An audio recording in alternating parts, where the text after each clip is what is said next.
we still cannot move forward with the story because we are getting like so many flashbacks. And now we find out because like they just moved the retrospectives like in between this stuff. So before this one was here, so I thought that the body of Yuzu's mother was discovered on the same day that he was on the water gathering, but apparently not. So let's try the Isashima investigation first, so that we can try to again establish a timeline. So this is the first mermaid corpse, and the user's mother was the second one. Mermaid corpse has been discovered on the beach near Ijika town. While Yumiko and her partner are investigating its whereabouts, they run into an important local figure, a suspicious old man.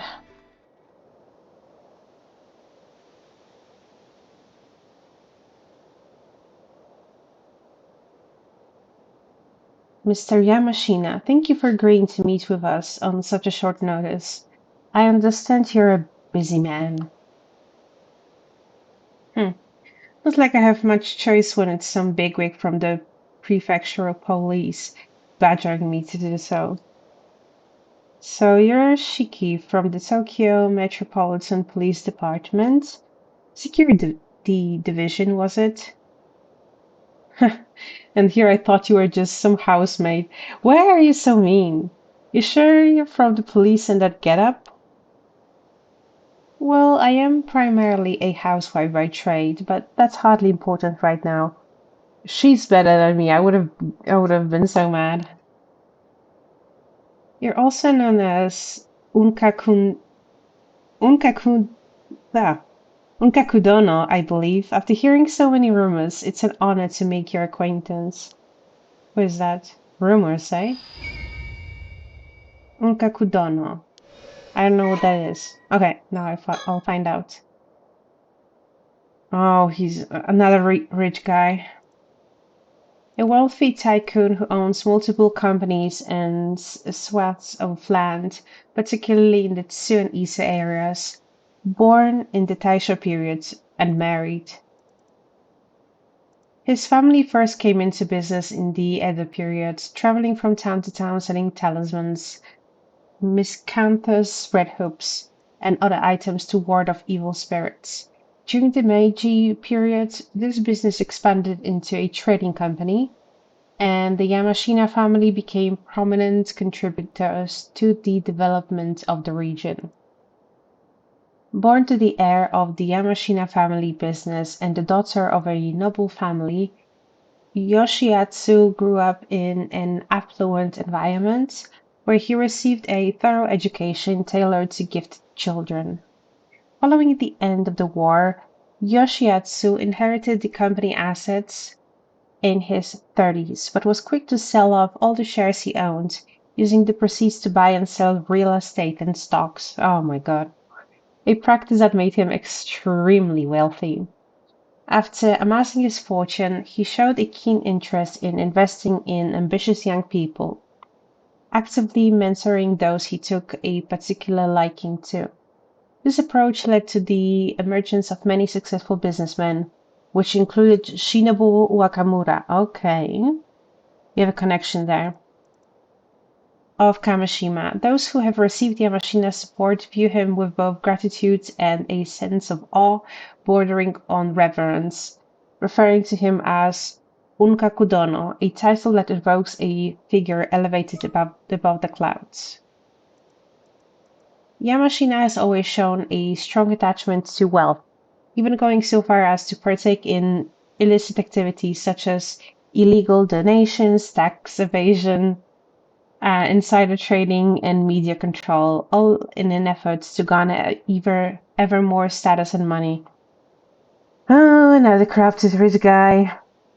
So they might be doing some dealings together.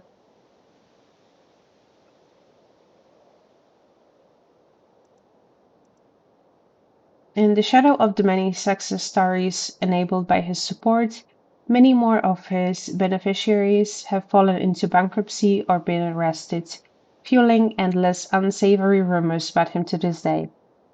Yamashina himself, however, seems to be unconcerned by these rumors, considering anything that does not directly harm him to be beneath his notice. Even as a lifelong bachelor, he has surrounded himself with many followers, both publicly and privately, and has never lacked for anything to satisfy his personal needs. Ew. A few years ago, he began to seriously consider the issue of a successor, driven by his determination that his beloved fortune should never fall into the hands of someone untrustworthy. Perhaps for this reason, he began to develop a keen fascination with immortality around the same time, and is said to be secretly investing vast amounts of money into research on the topic. Okay, so yeah, that's the prime candidate for uh you know just throwing money into the whole ordeal of finding a mermaid.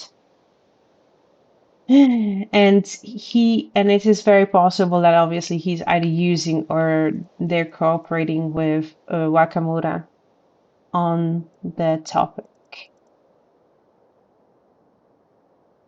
Hmm.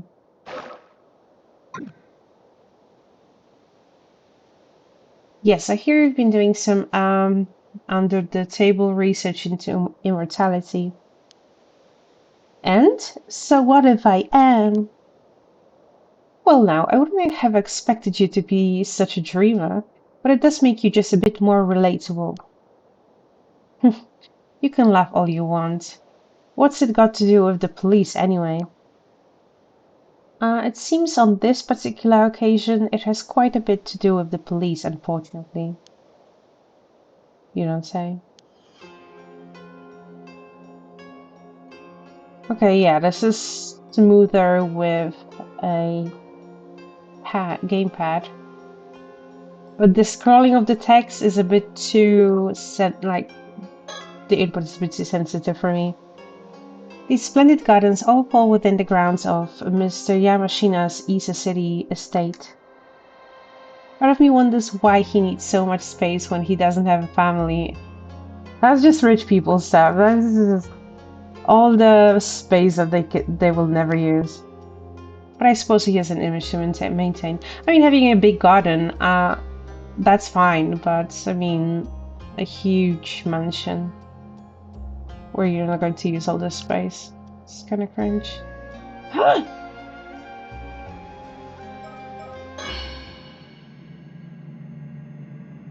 I love how we can use the vision ability this whole time, but it still hasn't like been useful at all. Oh, we can get the okay, no. We turn it off like this.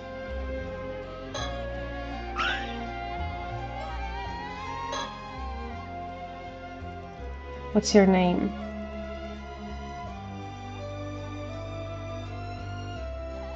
Kiting Killer. Oh, I found what? Mockingbird relationship chart? People are shipping mockingbirds? You found 5 mockingbirds. You can now access the mockingbird relationship chart. They're really shipping the birds together from the story chart screen. Wow. What am I thinking about this situation?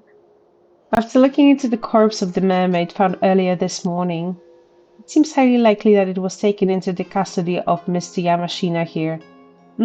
Yeah, checks out, checks out. He's quite the big shot around here, with plenty of weight to throw around both politically and financially. The guy just heard about the mermaid and he's like, no, I need this in my house to eat immediately. Of course, all the local police know of him and of his moniker, Unka Kudono. We had to get one of the higher-ups to act as an intermediary to even get a meeting with him. Personally, I'm happy as long as we can get the mermaid corpse back from him. Although I certainly won't complain if he can tell us anything about the curse as well. I hear he is quite the curmudgeon, so I don't know how to pronounce it. So we'll have to watch our step when dealing with him. Okay. He's mean, he's sly.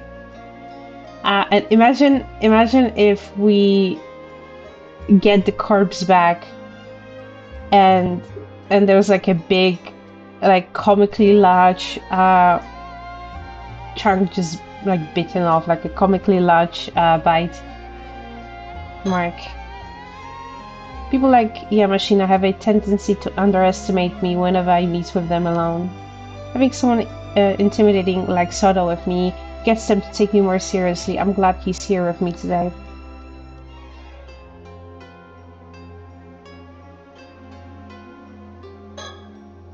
This is Yoshiatsu Yamashina. He's a tycoon with multiple properties and companies to his name, mostly based here in Isashima. He's long been rumored of being involved in various shady dealings. Special Investigations has had an eye on him for a while now, but they haven't managed to find any concrete evidence so far. It seems he has a knack for pinning the blame on his subordinates before finding a way to slip away. Needless to say, he and the police are quite familiar with each other by this point. Though I don't doubt he has local police chiefs and politicians under his thumb behind the scenes. We love some corruption activities. There's no need for me to get involved in all that. I'll be satisfied as long as I get the information we need from him. Yeah. Yeah, imagine if he's like, okay, I can give you back the mermaid body, but only if you let me have a spoonful of it before I give it back so I can try to get immortality. And then we're like, yeah, fine, a spoonful, yes, that's fine. And then he just pulls out a comically large spoon. Apparently he wears that crested hakama every day. Not exactly casual wear for most people. Wearing something like that in this summer heat, that's commitment to keeping up appearances. What do you think? I'm amazed we were able to get an appointment with him this quickly. Yes, and I don't think so Detective either. It would seem he's quite the capable fellow. I'll get straight to the point. I believe you took a mermaid corpse into your possession this morning. What? That corpse is linked to an ongoing case. We came here to ask you to release it into police custody. No idea what you're on about. Of course, you will get something in return. We have some information I'm sure you'll find quite profitable in exchange. Like I said, no idea what you're on about. If that's all you came here for, then scram. Oh, pity. I really thought you'd be interested in what we had to share.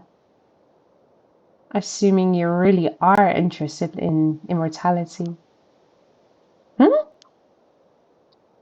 Well, I suppose we barely know each other. It's only natural that you'd be wary of our intentions. What do you say to a little chat to get to know each other better, Mr. Unkakudono?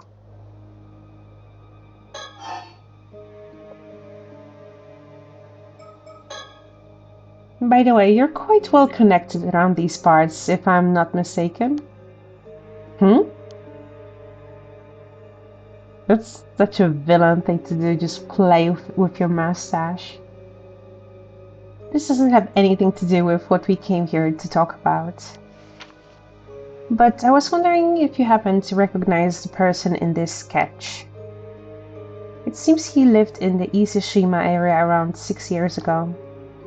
Nope, never seen him. I assume you've heard the news about the old human bones found on the seabed. This is a sketch of one of the victims from that case. You sure you have no idea who it could be? This is the kind of smile that like A teeth-bearing smile, like a dog. First I've heard of it, actually. Got no interest in things that have nothing to do with me. Oh, how charming.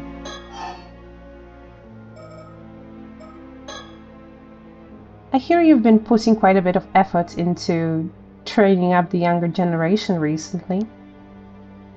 What's your take on today's youth? Useless, a lot of them.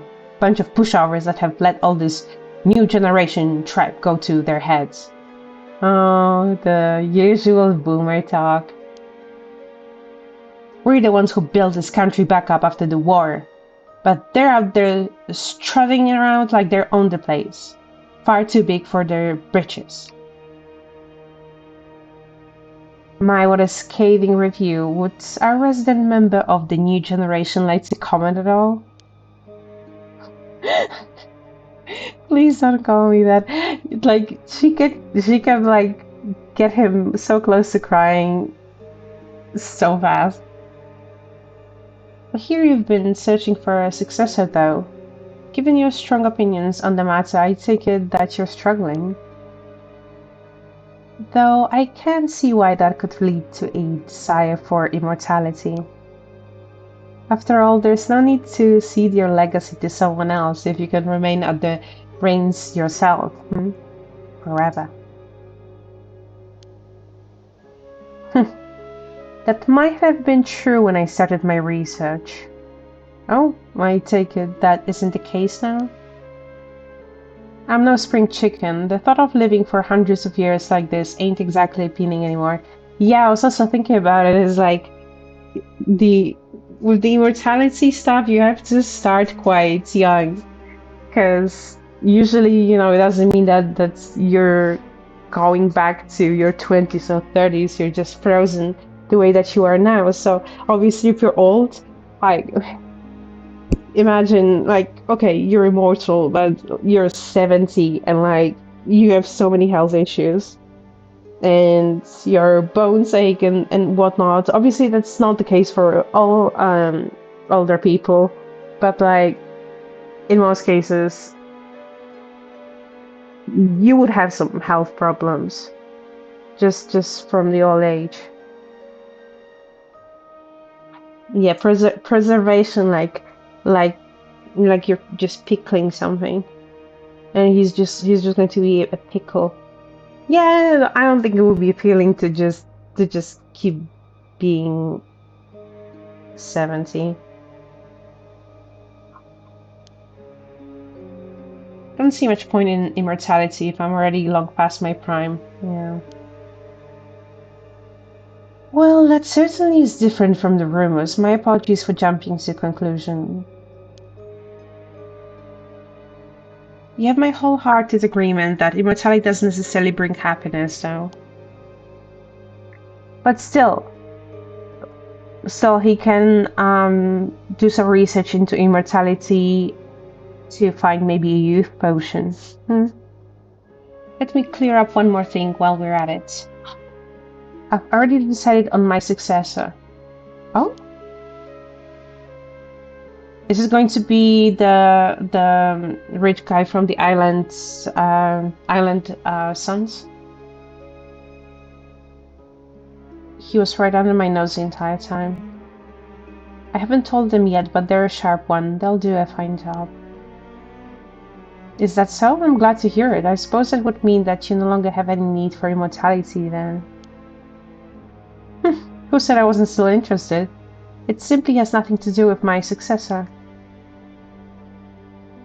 I still intend on continuing my research, for medical advancement, you understand. Think of it as doing my bit for society. Yeah, right. Like, we've just established that you don't care about anything as long as, as long as it doesn't involve you, so. You lot are always quick to assume the worst of whatever I do. How about you mind your own business for a change? Well, there's not much we can say to that. We'll try to be more discerning from now on.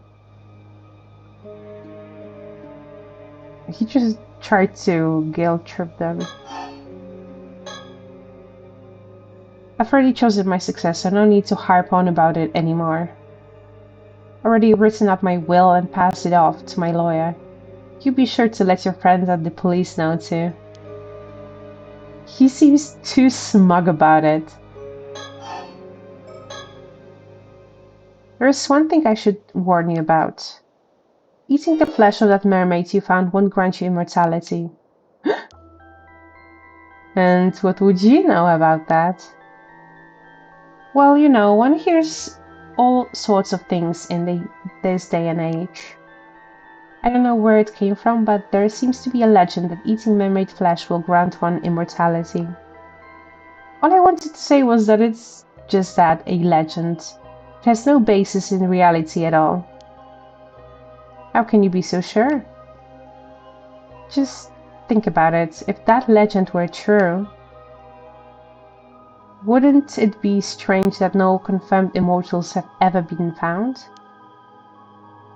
Yeah, who's to say they aren't just living in hiding? The legend of Yao Bikuni is passed down in over 100 places across Japan, yet not a single verifiable immortal has ever been found to show for it. So you mean to say all those legends were fake? Please. If even just one of those tales is true, there's always a chance there's an immortal hiding away somewhere. I see, you really are quite the dreamer, aren't you? If I figured you were trying to bluff me out of that mermaid corpse for some reason or other. But now I'm sure of it. That thing's hiding some sort of secret, isn't it?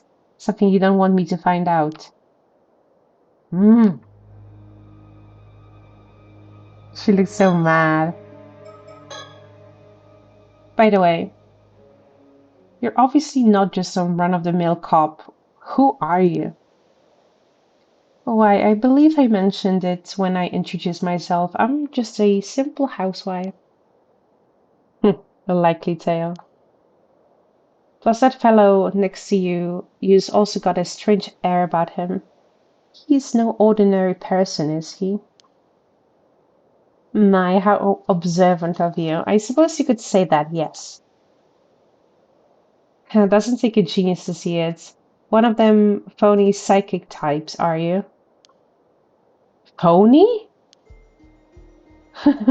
Hit a nerve, did I? There are far too many of your kind around lately. Cozying up to those in power by feeding them a bunch of nonsense.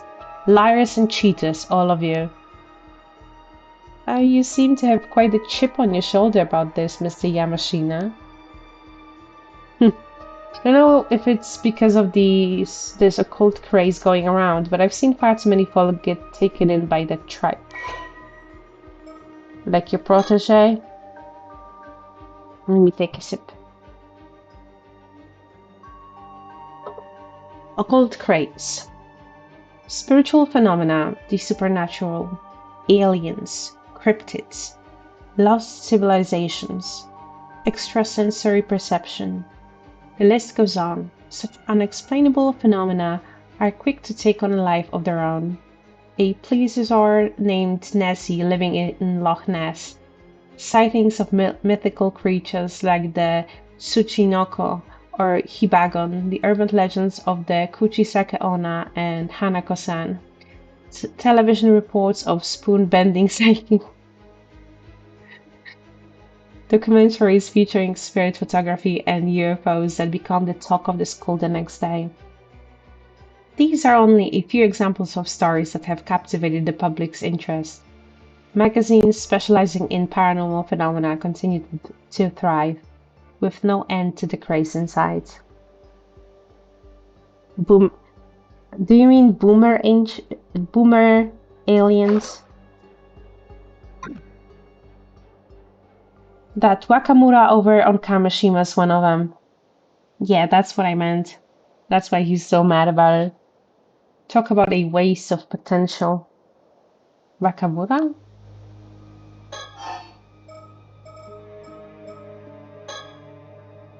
Who might this Wakamura be? So that's why they went to him. Okay. Wakamura, he's one of my proteges. He's the one currently in charge over on Kamishima. Used to have high hopes for that one, but that changed when he came under the thrall of some phony sorcerer in Tokyo. A phony sorcerer in Tokyo?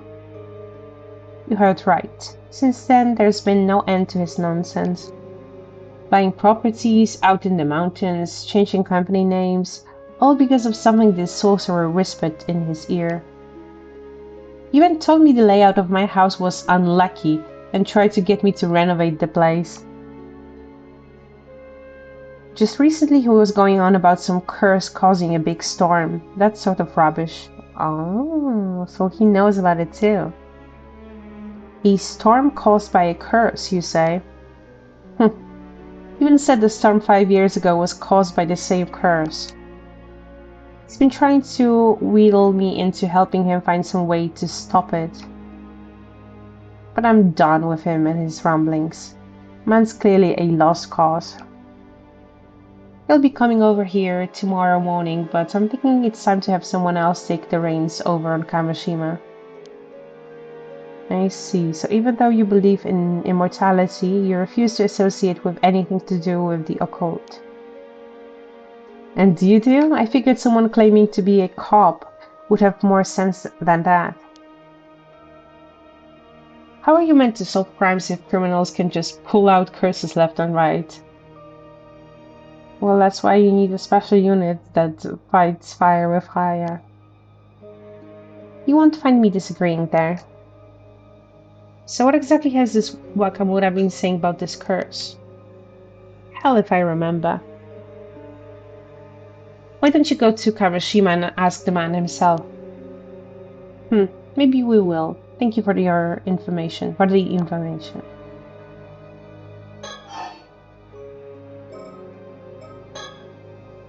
Is there anything you can tell us about the phony sorcerer this Wakamura is so devoted to? Wakamura went on about how there's some big shot who appears on television. I never heard of him. As I said, just ask him yourself. Of course, we'll be sure to do so.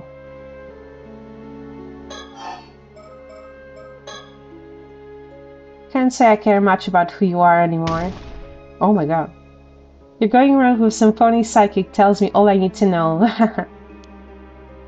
How dare you? Yeah, he should just knock him out. Sora, calm down. He can think what he wants. So you admit you have the mermaid corpse then? Oh, don't worry. We assumed as much from the start. If I'm not mistaken, the mermaid was in a sort of mummified state, no? No? I doubt you'll be eating it as it is. Surely there's no harm in handing it over. So you can hog it for yourself? You won't fool me that easily. You don't think that a rare specimen like that ought to be placed in the care of a proper research institute? I'm saying I'll get a specialist research institute to study it. Problem solved. I suppose so. She's getting a migraine dealing with the boomer.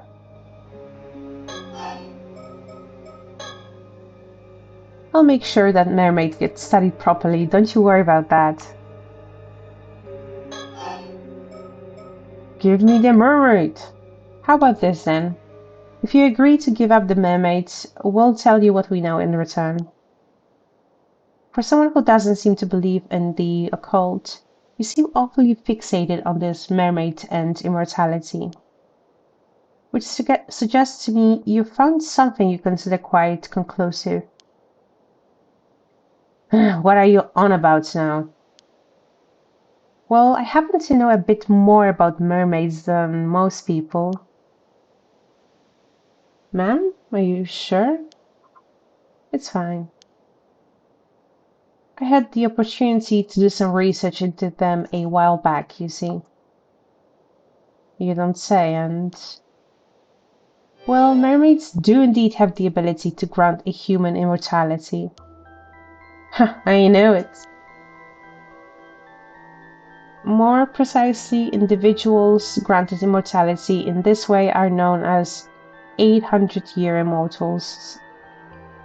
Okay. Okay. Hmm. So they have a lifespan of 800 years? That's right. As the name suggests, they gain 800 years of remaining life. Yeah, like that's not immortality, like that's an oxymoron. During this time, they won't age a day, and even if they die, they'll resurrect immediately. Oh, okay, that's not such a bad deal. Hmm, sounds like a real blessing. No, I'm afraid it's anything but. One who defies the very laws of nature like that is no longer human. They're an anomalous being that should not be allowed to exist. As such, our position requires that any such individuals we find are dealt with as swiftly as possible. Indeed, this immortality was originally a curse mermaids placed upon humans. A curse? Immortality is neither a blessing nor salvation for the living. It's a curse that robs them of the ability to die. Fair enough.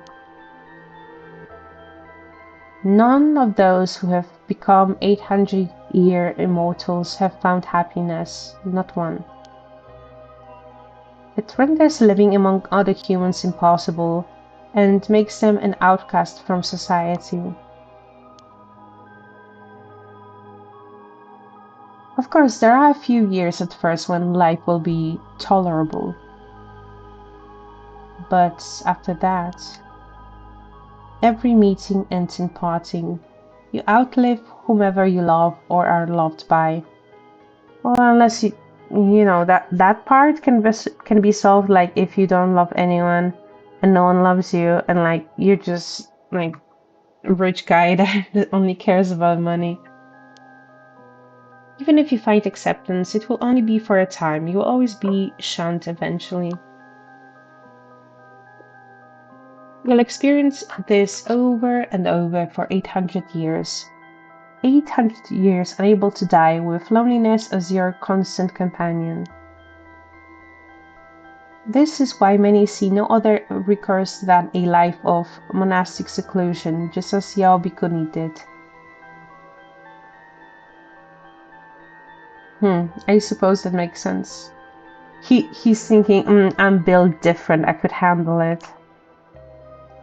Still, there'll always be those who seek immortality. Always have, always will be. You think so? I, for one, struggle to see the appeal. In any case, there are also certain conditions that must be met for this curse of immortality to be effective. Eating mermaid's flesh alone isn't enough to make you an 800-year immortal. Oh? And what exactly are these conditions? Sorry to disappoint, but I'm not aware of the specifics there myself. 800-year immortal. A person who has gained an 800-year lifespan after being cursed by a mermaid. Someone who ingests part of the body of a mermaid that meets certain conditions will be cursed and become a being known as an 800-year immortal.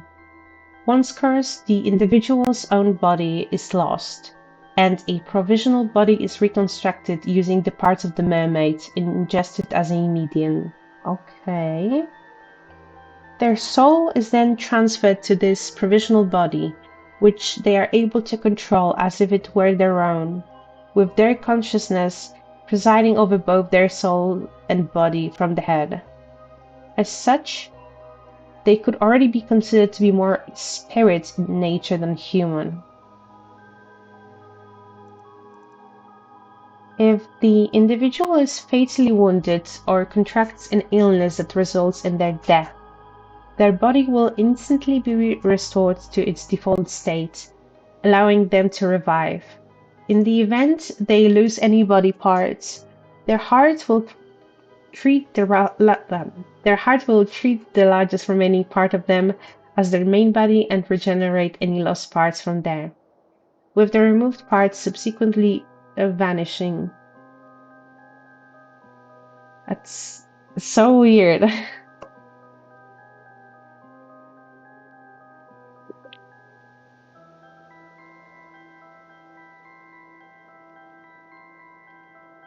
This even occurs if in the event that the lost body part is the head. However, these individuals heal from non-fatal wounds at only a slightly faster rate than their bodies would be capable of naturally. As these people feel physical sensations and pain to the same extent as they would have in their original body, it is extremely difficult whether an individual is an 800-year immortal or not unless they die, even for the individual themselves.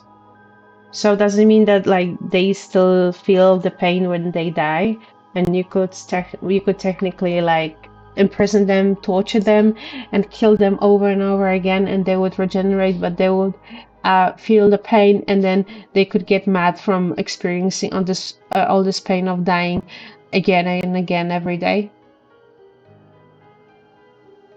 The lifespan of this provisional body is 800 years from the time of its creation. Due to the individual's original body already being lost, not even the mermaid responsible for the original curse is able to dispel it. The individual will only see the end of their long life once 800 years have passed.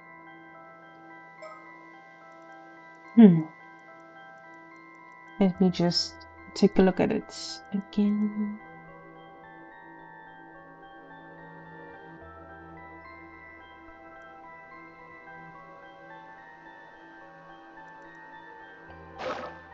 I don't know, that doesn't sound like a good deal at all. But I can say this much at least. The mummy you have in your possession is no mermaid. Huh?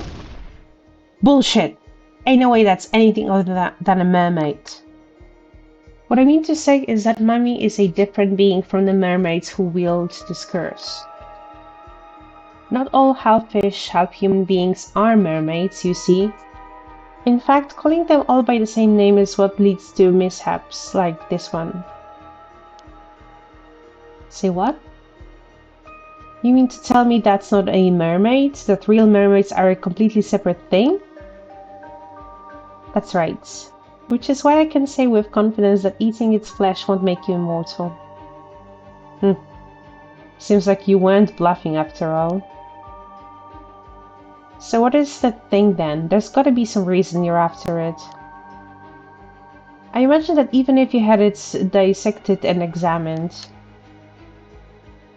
all results would point to it being just a mass of fibers.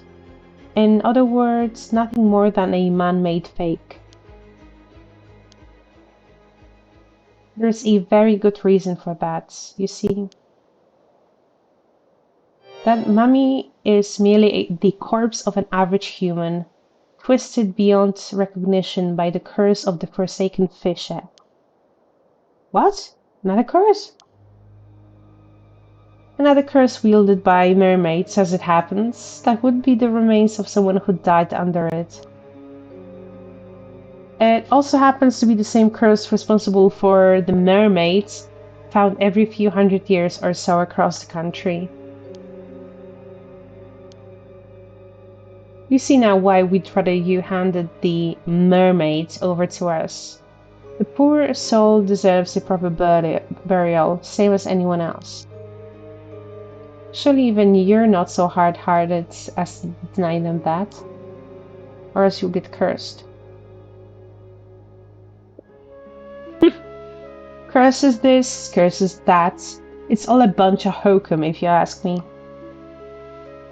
That said, the report I got from the Research Institute earlier said exactly the same thing. Oh my, I take it you already had the mermaid dissected then. They said it was likely a fake, but asked if I wanted them to keep going anyway. I told them to keep at it, but It should be clear now that you have nothing to gain from researching that corpse, least of all information on immortality. Won't you consider handing it over? Of course, we could always take you in on charges of abandonment and desecration of a corpse. Oh, she's finally pulling the police card. All right, have it your way. I'm so glad you've come around. Thank you for your cooperation. He was not cooperating at all. You just had to threaten him. Okay, now no more messing around. Give me the fish.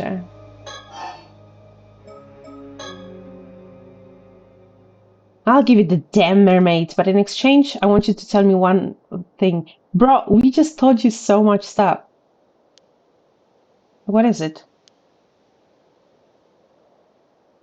You say there are real mermaids out there. Where are these real mermaids hiding then? She's like, I am losing my patience with this boomer. I suppose you could call it the eternal world. The eternal world? Yes, mermaids are not creatures of this world, you see. Their original home is Ryugu, the domain of the sea god. Ryugu? And how do you get there? I'm sorry to say that Ryugu's doors are only open to the dead. Going there is impossible for a living human. You could claim anything with a fairy tale like that. It all sounds like hokum. That said, the entrance to Ryugu is said to lie somewhere in the Ise Sea. There have been numerous sightings of mermaids crossing over to this world in the area's long history, which is why Ise Bay has its share of mermaid legends too. Now that you mention it, I have heard one of those stories too. Some old tale about mermaids being found on some long-lost island called Taishima or the like. What? Wait a moment, where did you hear that story? Got your interest, have I? Looks like the story has some merit to it after all.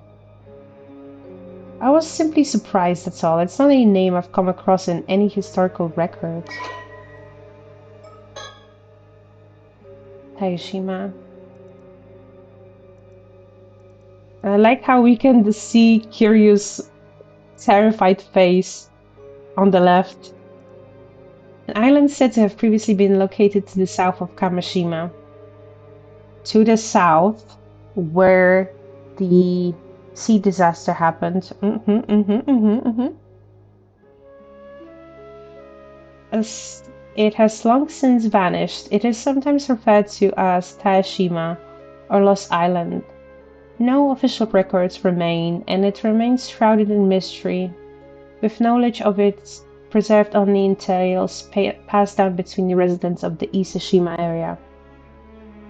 Legends say the island was besieged by someone 400 years prior, and the curse of the murdered islanders caused the entire island to sink. If it's sunk and it's somewhere on the seabed, maybe the tunnel that we found when we started the game maybe could lead to it.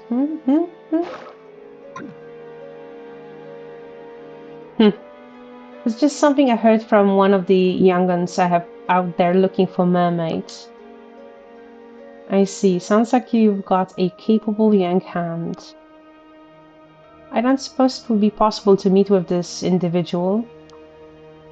Nope, not happening. Unless you're willing to spill the beans on everything you know about mermaids. Every last bit of info. Maybe, just maybe, I'd consider it then. It's clear you're no ordinary housewife after all.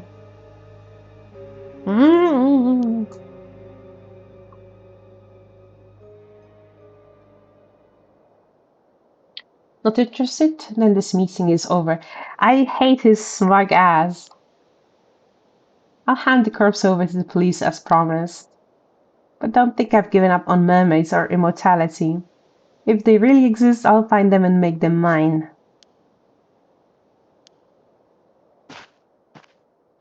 We need to get rid of this guy.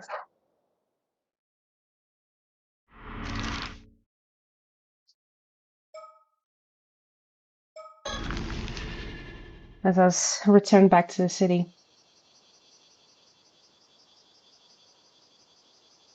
So what's next for us? Hey there, you two. Sorry for calling you out here when you're so busy. I figured it'd be best to give you the rundown on our findings as soon as possible. It's no problem, go ahead.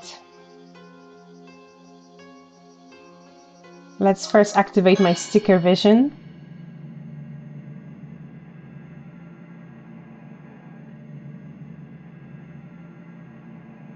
Well, I don't see any.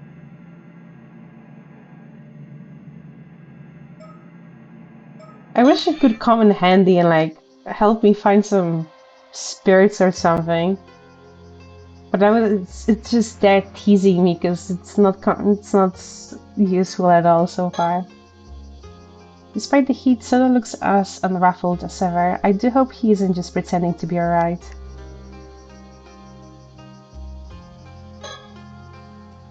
This is one of the East City's residential districts. Right now the ground is so hot the air around it seems to be shimmering. Wondering about my suit, are you? Let's just say cheaper thing. Sorry I don't have anything more presentable. Hey, you don't need to be so self-conscious, I just took a look at it. That's just a police box I was waiting at. Something you were wondering about? Oh, no. I just happened to find myself looking at it, that's all. Would you rather talk inside? Though there's no air conditioner, so it's probably cooler out here. It's quite alright. Talking out here should be fine.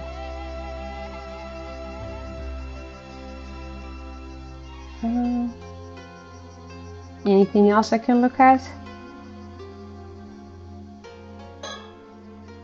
Let's hear what Detective Ida has to say. Fine.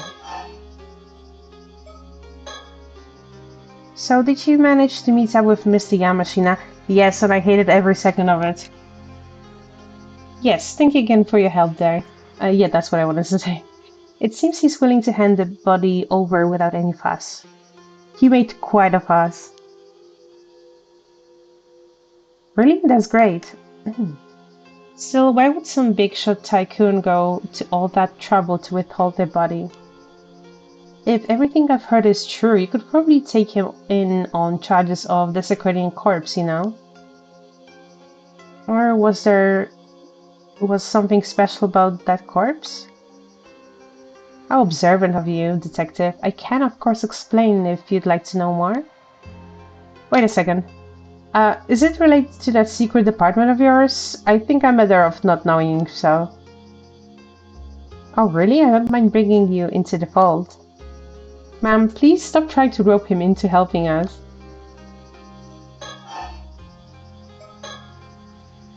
I've never met the guy, but I hear he's quite the cranky old geezer. Yeah, yeah, for sure. How'd your meeting go? I'll bet he was pretty wary of you being with the police. But he didn't try to pick a fight or anything, did he? Oh well, I'm not sure I could say it went smoothly, but I don't think we upset him, at least, probably. Yeah, you don't sound very sure about that. Alright, that's exactly what I wanted to talk to you about. So I got all hands on deck to go around asking about the sketch you gave me. And we finally found someone who recognized the victim! Who is he? Oh, that's great news.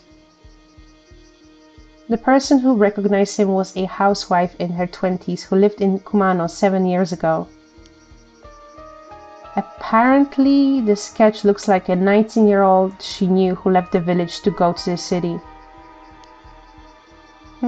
So 7 years ago he was 19, no? From the sounds of it, the guy had no relatives to speak of. Left the village with nothing but the clothes on his back. She doesn't know what happened to him after that. You see, that would make him a young man with no relatives who left his hometown behind 7 years ago. Did we get a name for our mystery man? Sure did. His name was Kipei Ikoma. Kipei Ikoma. Looked him up in the residence registry, and it does look like he moved from Kumano to Ise City 7 years ago. I'm not finding any connections yet. But it seems he doesn't live at the place he put as his address anymore. Oh, that's unfortunate. I checked in with the apartment's landlord, and it would seem that about 6 years ago, the landlord had his contract terminated after he failed to both pay his rent and return to his apartment for several months straight. Yeah, it all tracks. The landlord didn't put on a search request or anything, so that's where the trail ends, I'm afraid. If he went missing 6 years ago, I suppose it wouldn't surprise me if those were his remains. Because he's a fish, yeah, exactly. We'll keep looking into Koma to see if he was involved in anything that might have led to his murder. Of course, there's always the possibility we've got the wrong guy, so we'll keep asking around just in case. Please do.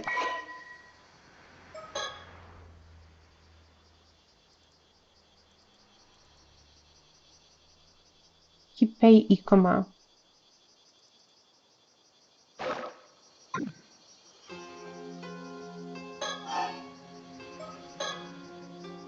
Oh yeah, I also looked into the lady you were asking about, Somekawa. Oh yes, did you find anything? Well, it seems she hasn't registered as a resident even though she moved here 5 years ago. And nothing came up for Somekawa in the civil registry either. So I'm afraid I don't have anything on who she is or where she came from.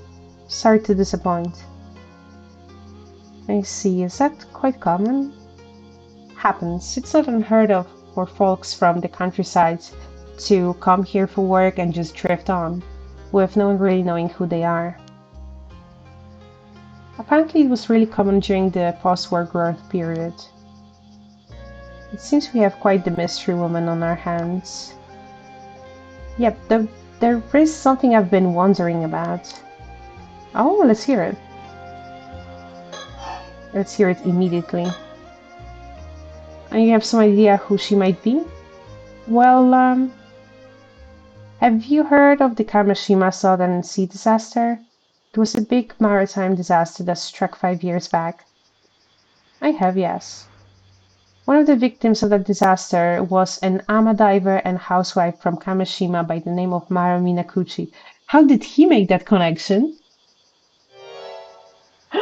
Okay, but it seems her maiden name was Somekawa. So our mystery woman shares a surname with a maritime disaster victim?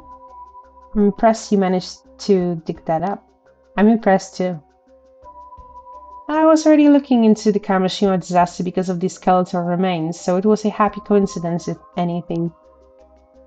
Oh, so you thought they might be related too? I'm glad it wasn't just me. Anyway, it seems like the bodies of those disaster victims were never found in the end, which got me thinking. Wait, are you saying? Yep. I was thinking Mara Minakuchi could have survived the disaster 5 years ago. And you think she then moved to Ijuka and started going by her old name of Somekawa again? That's right, what do you think? It seems like a long shot, but maybe? But if that's the case, why would she have stayed in Ijuka for 5 whole years without thinking to contact her family? Maybe she lost her memories in the disaster? Right, if she only had her old memories to rely on, it wouldn't be that odd if she went back to using her old name. Yeah, like if she wouldn't have any memories from like after she got married, from after she moved to the islands, then she wouldn't know she had a husband, family, and then she got married. I wanted to say something, but I'll let this dialogue go a bit longer because uh, maybe my concerns will be answered. Surely her appearance would still be the same, though. It is difficult to imagine no one recognizing her for 5 whole years. Yeah, that's one thing that I wanted to ask. It's possible she just never ran into anyone she knew. That kind of thing's more likely than you think. Oh, yeah, exactly. Speaking of the appearances, I found a picture of Madame Minakuchi from a report on the disaster. I haven't met this Somekawa myself, so could you take a look for me and let me know what you think? Yeah, another thing I wanted to ask is like, if you know like her name, like her name after marriage, that is in records, like, wouldn't it be super easy to verify if that's the same person? Let's see. Yeah, this is interesting. What do you think, Soda? And one more question that I have is like, are they going to go and notify her family right away? They should also have in the records that like, okay, her husband also passed away, but like she has a son. If she'd aged 5 years and grown badly gaunt, I can certainly see how this woman might come to resemble Mrs. Somekawa. That's the same person, like obviously, like you can see the eye shape is very similar, and the nose. Obviously, with age, some features change a little with the skin sagging a bit, and obviously, if you lose weight, also, like your like cheekbones or jaw may change a little, but like underneath it all, you can see those are the same features, and I am glad that in this game they're doing like quite a good job of like not making the people just like unrecognizable if there is an old new picture.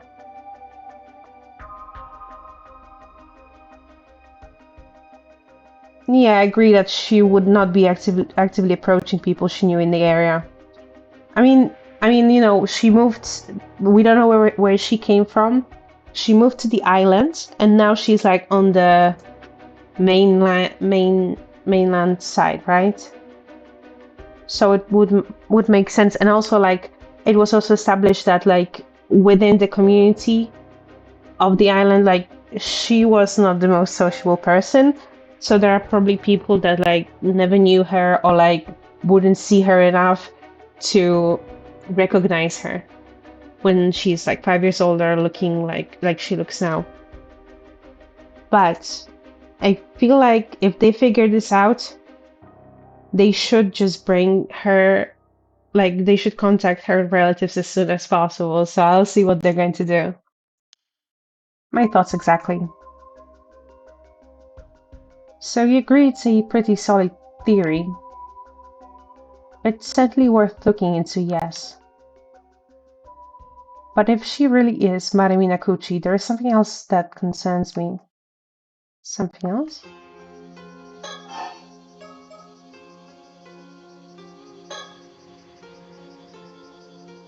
The woman we spoke to said the sketch was really accurate. No doubt in her mind it was Ikoma. I'm worried that like if I finish the dialogue options about her, that we'll just move on, and I don't want to miss the dialogue. Well, that accurate? And I'm sure we've got the right person. So how did she even make that sketch? There was nothing left of the victim but bones. Oh well, let's just say it's classified for now. Right. Guess that means I shouldn't pry any further.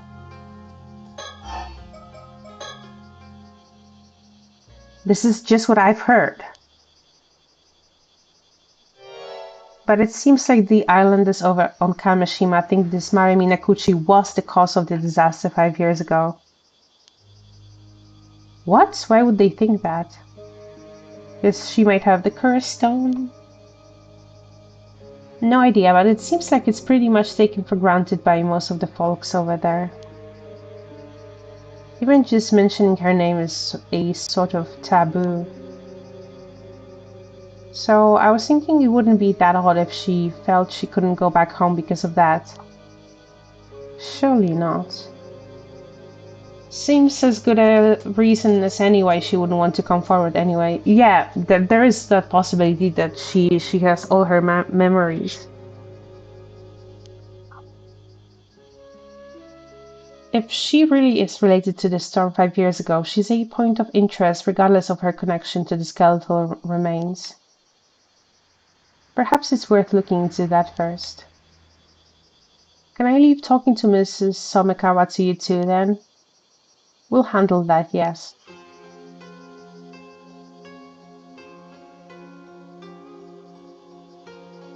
I don't like this. Some people believe this Madame Nakuchi called forth the curse of the raging waves 5 years ago, do they? I didn't expect the curse of the raging waves to come up here of all places. Wait. That's it, I remember now! The sole survivor of Taishima, his surname was Somekawa. There was something else about Somekawa, a wooden box? Surely that'd be too much of a coincidence.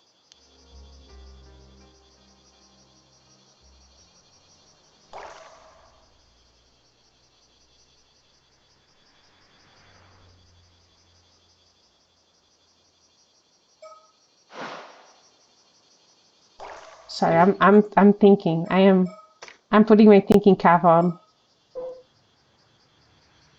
So this is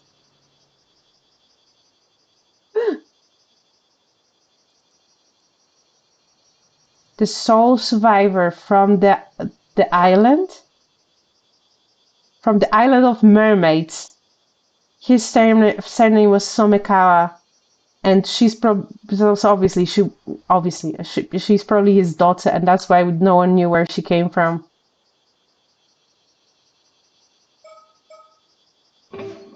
And now the question is, if the island was besieged by someone for 100 years prior, what if it was besieged by the people of Kamishima? And that's why there's the whole revenge plot.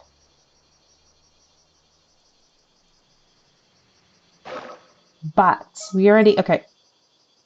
So we already have the connection so that we know where she came from. She came most likely from Taishima, from a descendant of Taishima. Because it's his, so probably dad, grandpa, or other relative. Like, I don't know how long ago it was. So that's where she came from. So that's why no one knows about her origins, because she couldn't tell. Well, I am originally the descendant of from Taishima.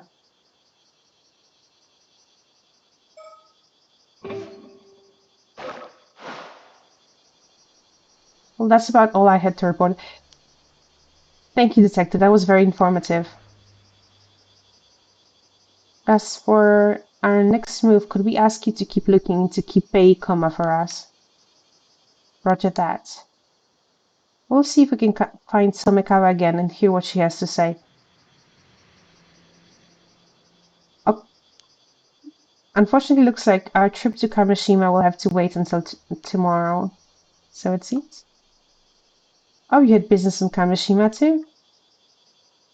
But that was actually our original reason for coming here, yes. But now we've gotten caught up in all this other troublesome business. So it looks like dealing with that will have to come first. Or,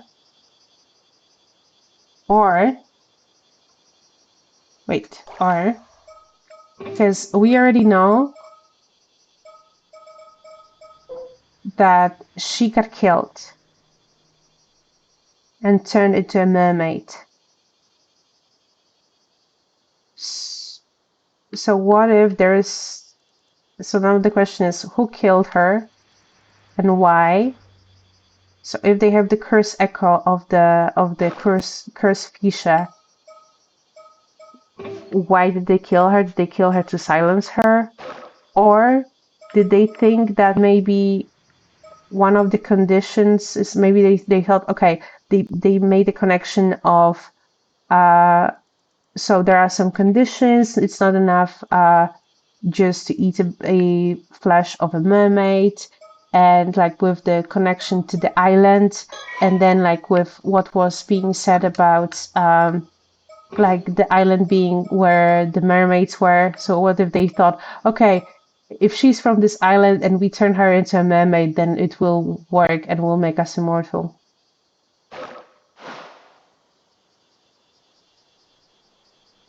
But now we've gotten caught up in all this other troublesome business, so it looks like dealing with that will have to come first. And here I was hoping to get this over with as soon as possible so I could get back home to my husband.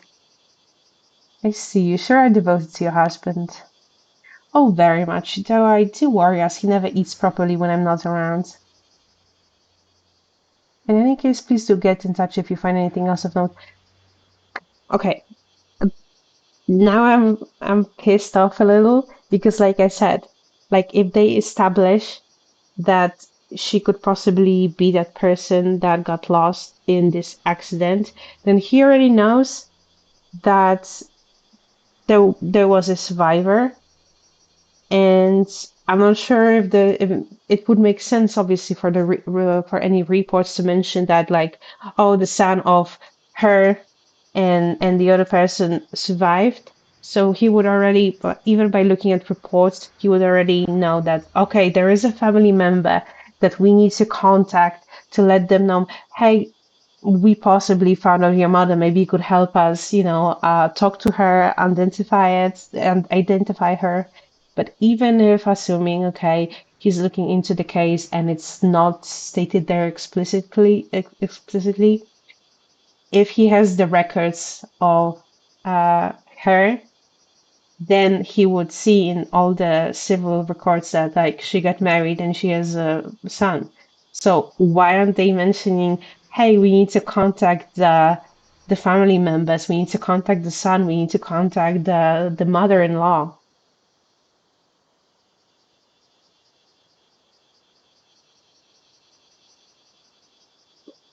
Yeah, I guess it is an awkward situation, but like they don't know yet if she has memory loss or not. So if they go talk to her and if she has memory loss, then she wouldn't be able to confirm it anyway. And if she hasn't lost her memory but doesn't want to come back for whatever reason, she could just lie to them. So I feel like it would be more credible to have like a family member try to talking to her and try to identify her.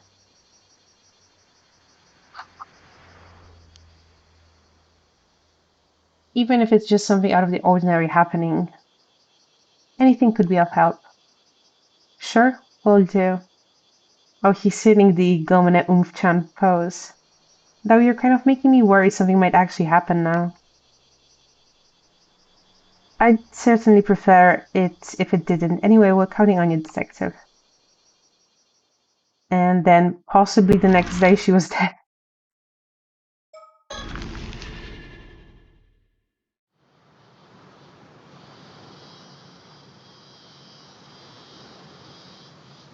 Bad news, ma'am. It seems we were a step too late. What do you mean? Uh-oh, it seems someone came and took that Somekawa woman out to the sea just a few minutes now. What?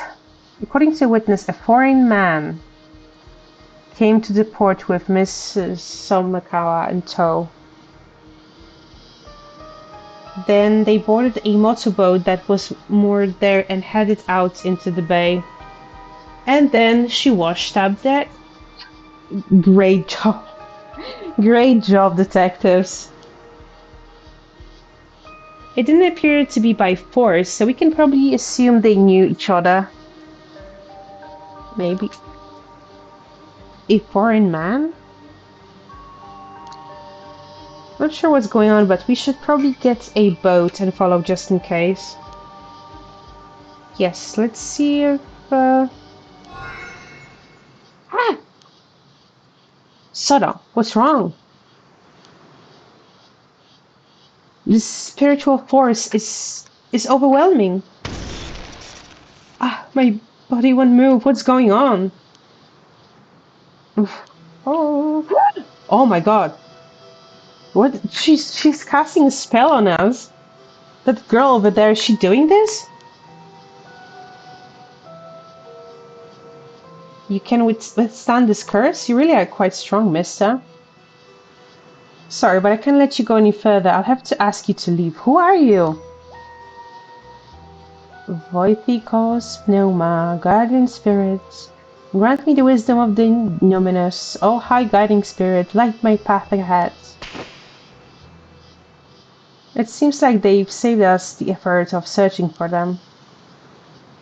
So it seems. Let's see if this girl can tell us what we want to know. Get her ass.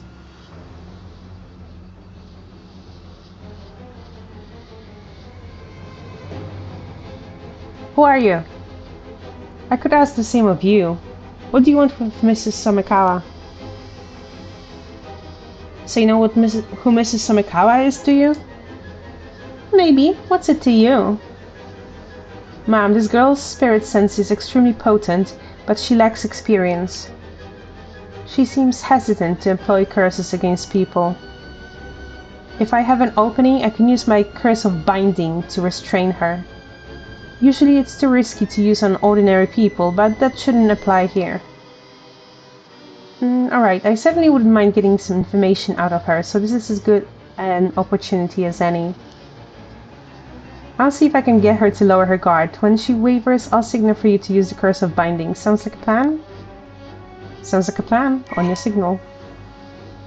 Use Curious curse of binding to restrain your opponent when they let their guard down. Press the use curse button to signal for him to use it. I only have 3 chances to use the curse. I'm so cooked. Can we assume the foreign man who took Mrs. Soekawa is a friend of yours then? So what if he is? What are you trying to follow them?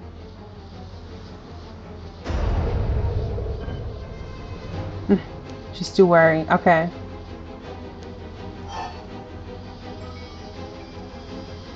I'm trying to figure out how this works. No, there's no need to be so uptight. Why would you say that? How about we stop all of this and just talk a bit? Not happening. You're just going to use a curse the moment I drop my focus. You certainly have remarkable strength for your age. Why, it might even be too much for us. What's with the sudden praise? You're creeping me out.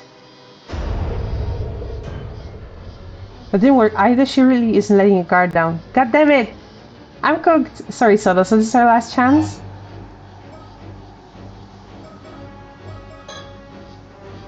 What do you want with Miss Somikawa? I could say the same to you. You just want the relic for yourselves, do you? We need to break her because I only have 1 chance. What? You know about the relic? If you know about the relic, I'm afraid we can't let you get away. Get away? I'm the one holding you here.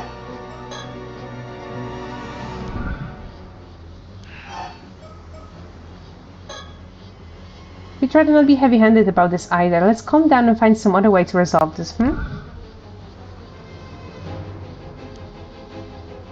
Sorry, but that won't work on me. I'm at my rebellious age, you see.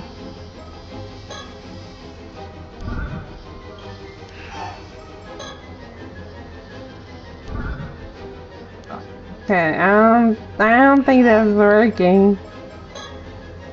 Can I give up?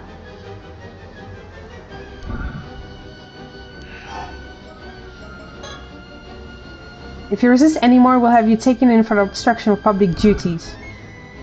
Wait, you're with the police? Despite appearances, yes, defying us could net you quite the heavy punishment. I see, you must be from Paranormal Affairs. Then I definitely can't do what you say. What? You have quite some nerve standing up to us despite knowing where we're from. I think you'll get off lightly for this. Stopping me won't get you anywhere. You can't arrest me unless it's an emergency, right?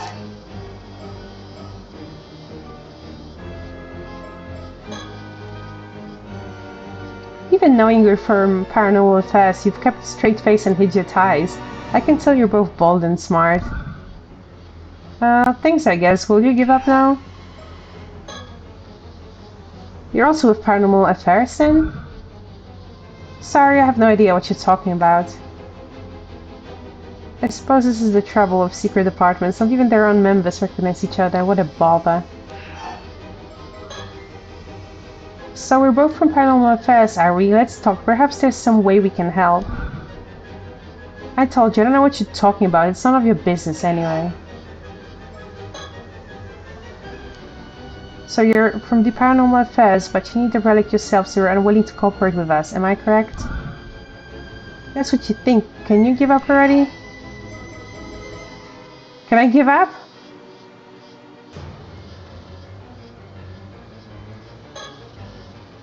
Alright, I understand where you're coming from. We won't interfere anymore. So now you can stop now. Ma'am? Really? Thanks.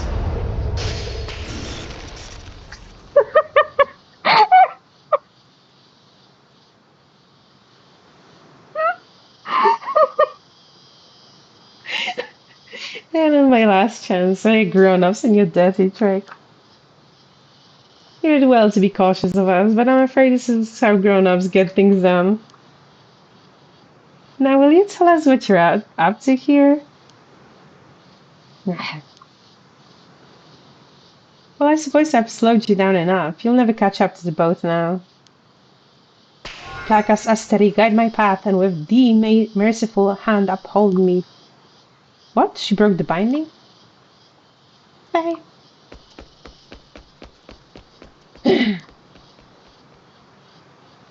Confound it. Stop right there! I feel like they're not really doing a good job getting anything done so far.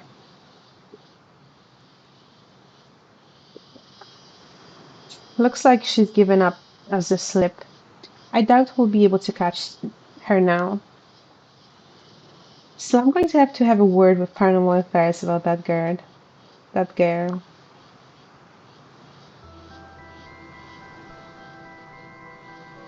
I put in a call to Paranormal Affairs about our errant young lady just now. I see, I assume she's indeed affiliated with them. Yes, it seems her name is Cirque Kirka Lunar Light. She's an exorcist from England. This is such an English name. Who's come here on exchange. Part of her spiritual training, as I understand. The Lunar Light family, I see. Lunar Light. This is like a Harry Potter ass name. Oh, are they well known? I've heard of them, yes. They're a distinguished family of exorcists. Quite an old one, too. It would certainly explain the strength of her spirit sense. Right. In any case, it seems she's in the care of Paranormal Affairs while she's in Japan. Honestly, I do wish they'd tell us these things in advance. What is she doing here in Mie Prefecture? Well, it seems even Paranormal Affairs isn't sure what she's up to. They've been looking for her. They just had a child escape their care. From the sounds of things, she's been skipping her training assignments to travel around Japan, visiting all sorts of spiritual spots instead. Bro, arrest her! You're the police! It doesn't seem like they're keeping an eye on her at all. Unfortunately not. They asked me to tell her to return to Tokyo at once when we next see her. Yeah, if she's going to listen. Let's see, more work for us then. Yes. The things we find ourselves caught up in. Now they're doing some babysitting. She seemed to know about Somikawa too. I've got a bad feeling about all this. Shall we try looking for her? I imagine she's still in the area. No, not now. If all that is true, I doubt she'll be looking to cause too much trouble. Besides, I'm sure we'll run into each other eventually. Well, I think that's enough trouble for one day. Let's call it a day. We'll head for Kamishima first thing tomorrow. Understood.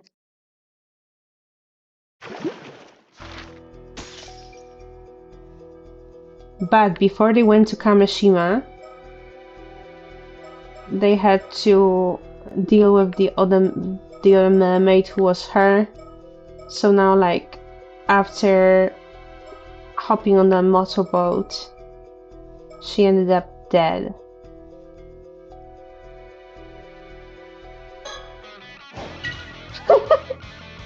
Oh, this is peak. This is peak.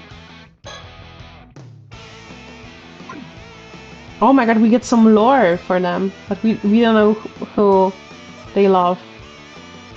Oh my, why is he has beef with like so many people? Tit for tat, the top troublemaker of Blue's Brittle Beaks, a gang of delinquents from Abe's Academy who have recently been wreaking havoc throughout the region. Despite his cute snowball-like appearance, he's both fierce-tempered and ruthlessly territorial, and the force with which he flies at anyone who messes with the gang's turf is more like a bullet than a snowball. What's he so cute? We don't have any relationships yet. Booby Brow, a steadfast senior member of the Ocean Outlaws hooligan gang. Accustomed to living in a group, he's quick to step in and smooth things over whenever he hears of a dispute erupting among the gang's ever-growing ranks. Second to none in his loyalty to their leader, he's quick to tell him whenever he finds a promising new feeding ground. Yeah, he seems chill, and he's a friend that's probably going to be the leader.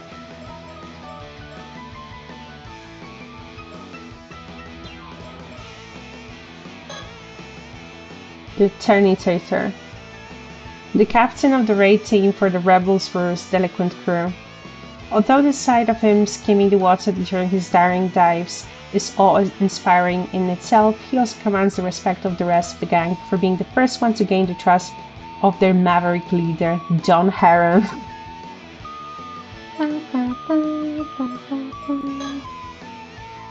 Kites Killer, the strategist of the Rebels vs. Delinquent crew. He can often be seen circling the skies over their territory, ever on the lookout for intruders. Those unfortunate enough to be spotted by him will find themselves greeted by his signature dive bomb attack and grappling claws. He and Fastlane Frigate of the Bamboo Breakers dance team go way back, having fostered a mutual respect for each other's prowess during their sea racing days. So we already know it's going to be Fastlane Frigate, that's spoilers.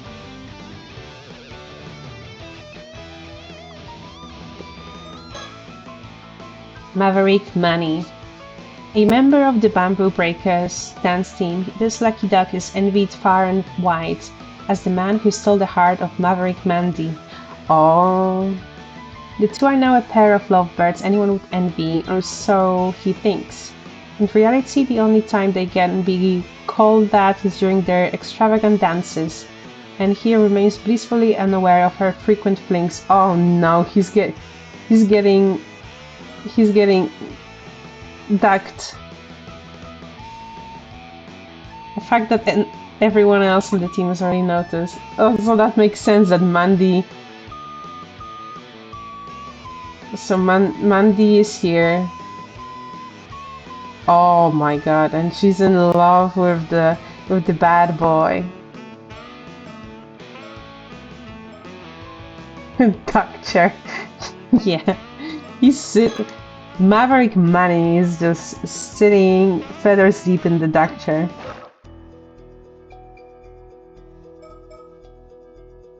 Okay, so we have.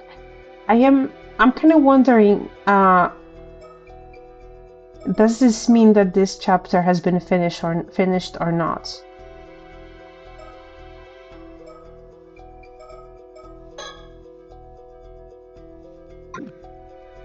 Because they all look different. But I think we can probably just continue on the regular path and then see if we maybe have to come back to this one. The promised day arrives. After the usual morning dive, the group of 4 meets at the dock.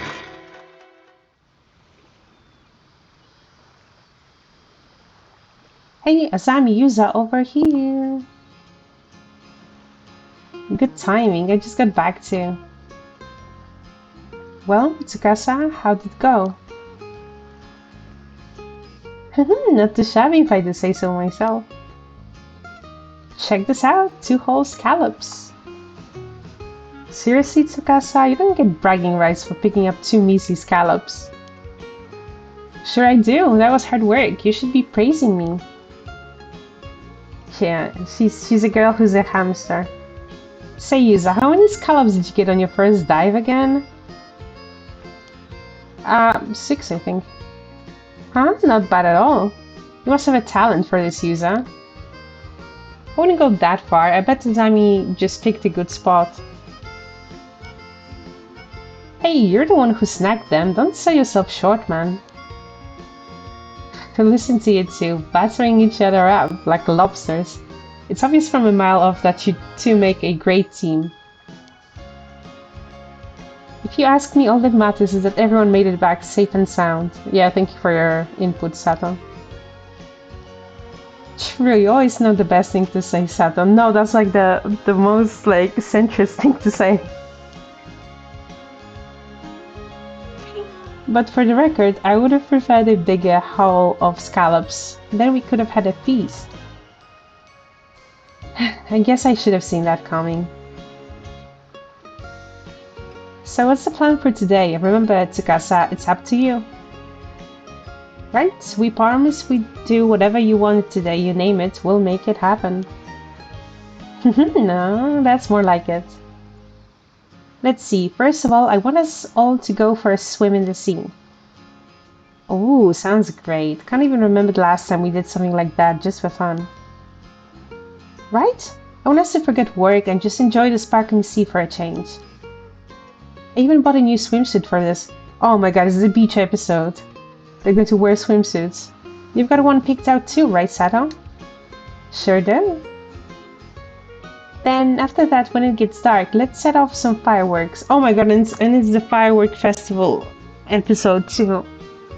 That means, like, if everything will be fine in this episode, and we're getting a beach episode and a firework episode in one, it means that shit is just going to hit the fan.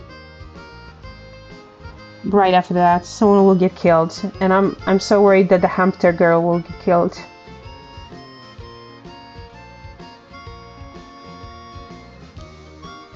Oh, fireworks! She didn't look excited. And then let's have a barbecue on the beach and cook up everything we caught today. Sounds like a plan. Just leave it to us. Everyone ready? Then let's do it.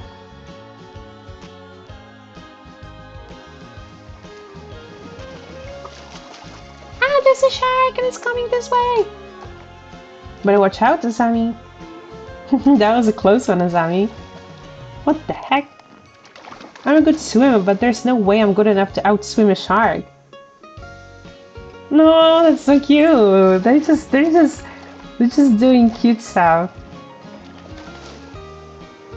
It's okay, I'll keep it pinned down. Just get out of here while you can. It's so silly. And here, take this pin as something to remember me by. Keep it with you always. Sorry, I don't really dig shark pins that much. My heart. This is too wholesome. Something is bad is going to happen so hard. Look at the sea. It's like there are diamonds floating on the surface. It really sparkles, huh? Sure is pretty. That shark's pretty cool. You should have picked a shark instead of a live one. But he's having such a blast. I can't bring myself to ask for a ride on it. Do it! Do it! It's so cute. It brings a tear to my eye. One grilled squid coming right up. Don't throw it, it's piping hot. You're getting squid juice everywhere. Ooh, my gamepad vibrated. Let's see how you like it. Catch the oh, that's hot. You did that to yourself. Hey, check out this huge sea snail Tsukasa caught. It's massive. That's right, I may still be a rookie when it comes to scallops, but I got a haul of sea snails to make up for it. So eat up, Azami. Have as many as you want. Hey, can I borrow the lighter? Sure. Ooh, they look the way that they're looking at each other, like there's something in those gazes. Want some squid too? Oh, so I can just grill it directly? Yeah, that's Kamashima's specialty, fireworks style squid. Wait, so you're actually doing it? The juice is going everywhere, it burns! Whoops, sorry, my hand slipped. There it is, the famous Yuza one-man show.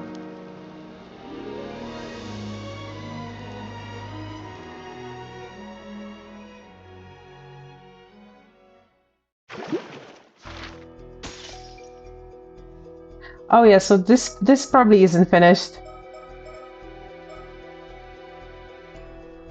And wait, and I cannot move on. I have to go back to this one.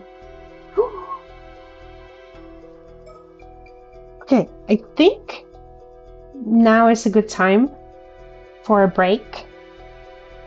So get something to drink and a snack. And I will also be back in a little bit. So it seems like we have to we have to do something here differently. What if I do resume?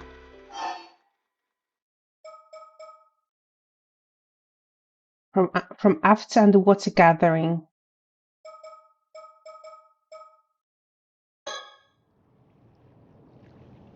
Let's see how finding new paths work. Good work out the user. You managed to get a fair bit of diving in, huh? I bet you feel like you've got a better grasp on things now. For sure, I feel like my diver's rank gone up at least a bit too. So do you feel any different now? Did your body undergo any weird changes? Now we know they're talking about him being a mermaid. Nope, I feel exactly the same. Nothing's changed, I'm the same old use I've always been. I guess we were a bit off the mark, huh? So what do you want to do now? Should we call it a day? Azami. Before we head back, we talk for a bit. Sure, what's up?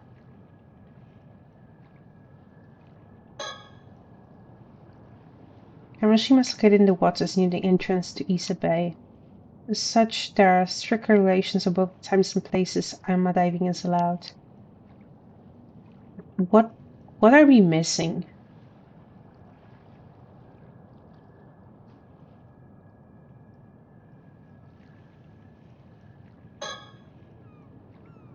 That island on the horizon is Kamashima, where I was born and raised. What could we be missing? I don't even know if we restarted at the right place, but I was like the only one without a tick. So I figured that was a clue. But now when we get to options, like both of them seem to be.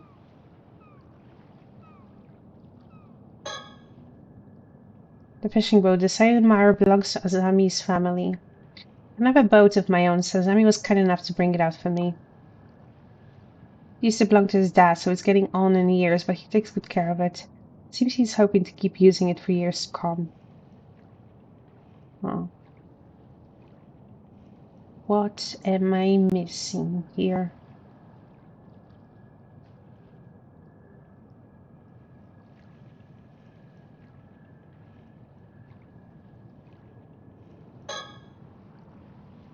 This is my best friend. I've known him since we were both kids growing up in Kamishima. When I told him I wanted to become an Amadave, he was quick to offer me his full support. Because I'm thinking, like, was there anything... I'm sure struggling to process what just happened. I've got to tell Azami. Yeah.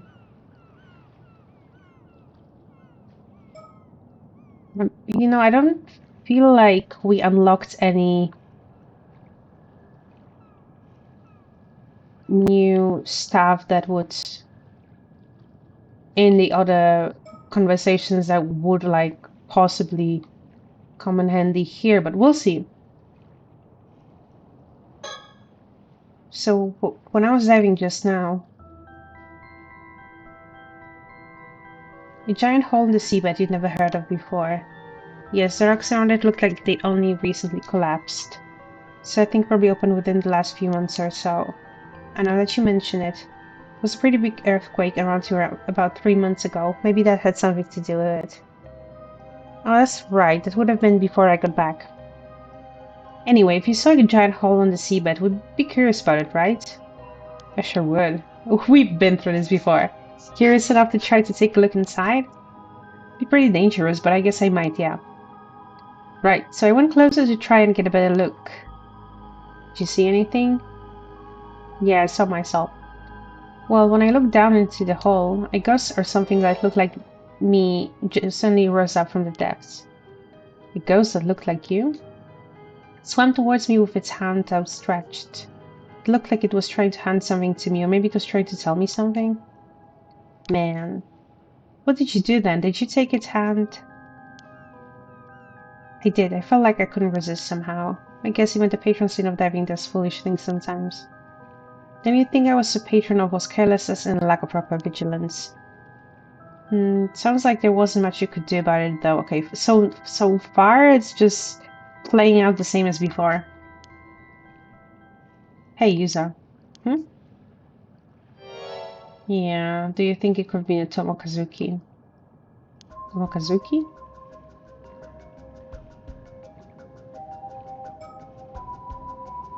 What am I missing?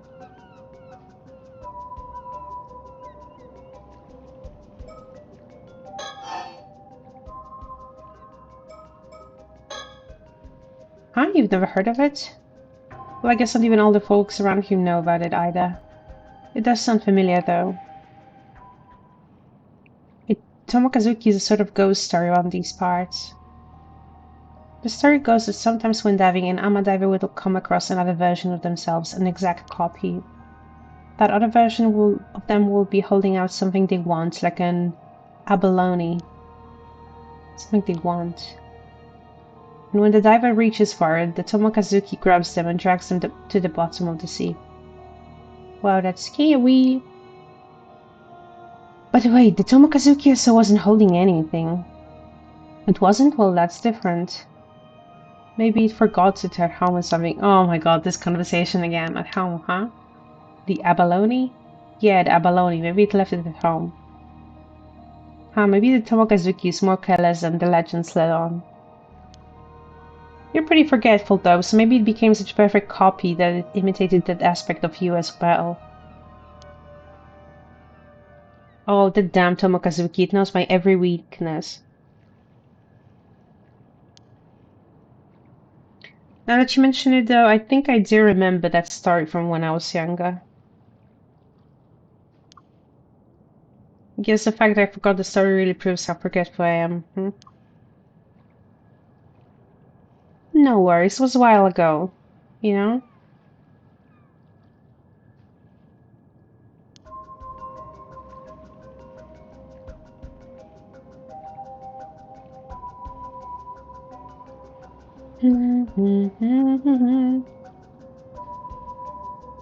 I'm just trying to see if maybe something changed in the surroundings. I like this cloud. Kamakazuki here. But why would something like that be here? Oh, sorry, I meant to click on your face. So did anything happen after you took its hand? I don't really remember. When I came to, I was back outside the hall. I thought maybe I blacked out due to the lack of oxygen and it had been some sort of hallucination. You see, yeah, I guess that's possible.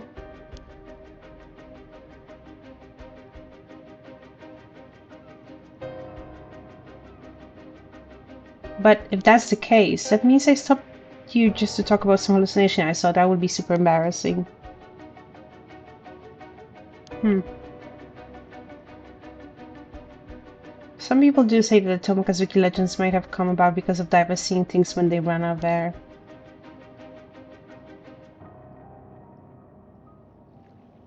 But hey, it's no big deal even if it was a hallucination. The most important thing is that you're safe. Still, I can't help but wonder about a hole suddenly appearing like that. Yeah, it's pretty weird. By the way, do you know the symbols in your diving gear? Symbols? Yep, Saban and Daman, the Ama divers around here all have them somewhere on their outfits. Oh, this was my mom's gear, so I didn't know.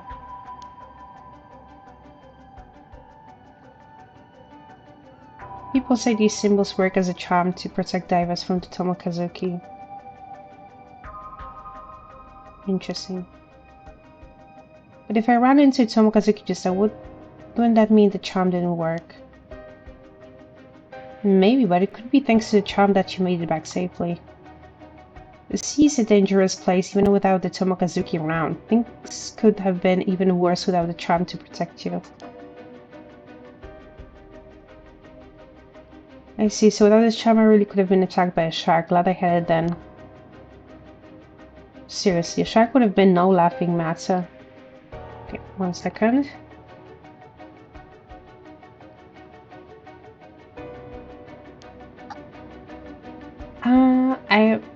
Another thing that came to my mind is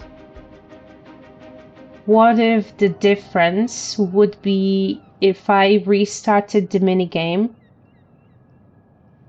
and then like not see the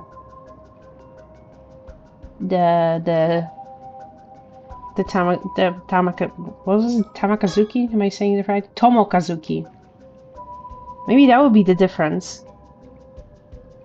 Maybe that's how the paths diverge for whatever reason. I don't know, I'm just trying to think. It's like, this has been the same so far.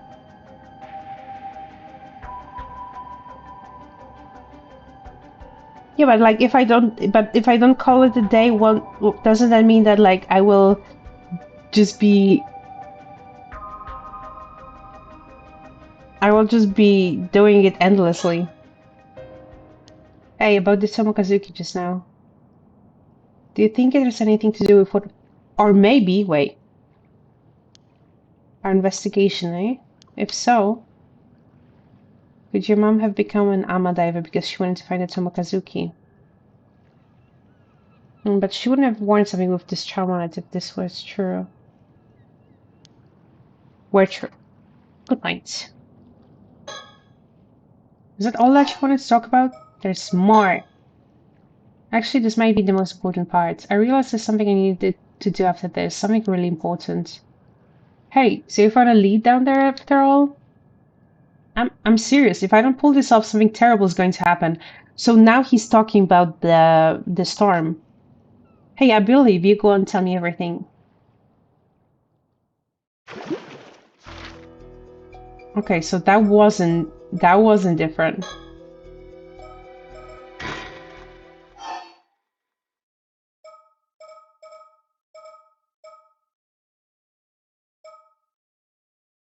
Hmm.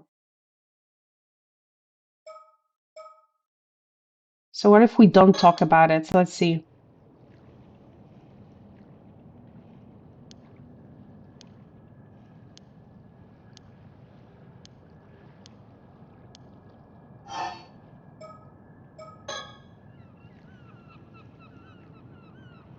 You got it. Kamishima Port, here we come.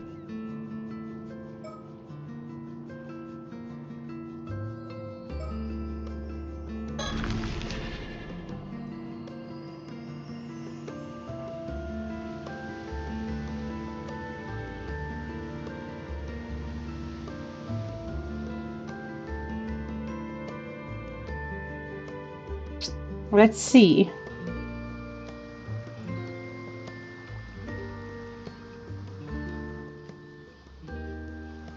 Hey, Yuza, I took your catch to the market while you were changing. Oh, thanks, I appreciate it. If you keep this up, you should be able to make a healthy profit, even with the price of gas.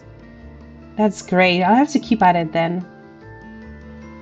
There you are, Zami. Don't tell me you went out fishing today. Okay, now we're getting somewhere. Like, just don't talk about it. Oh, Chia, how's your back doing? Not going to get any better lounging around at home, that's for sure. But like, what threw me off is that there was a tick on this option. More importantly, no one's meant to be taking their boats out right now because of the storm that's on the way. Don't tell me you didn't hear.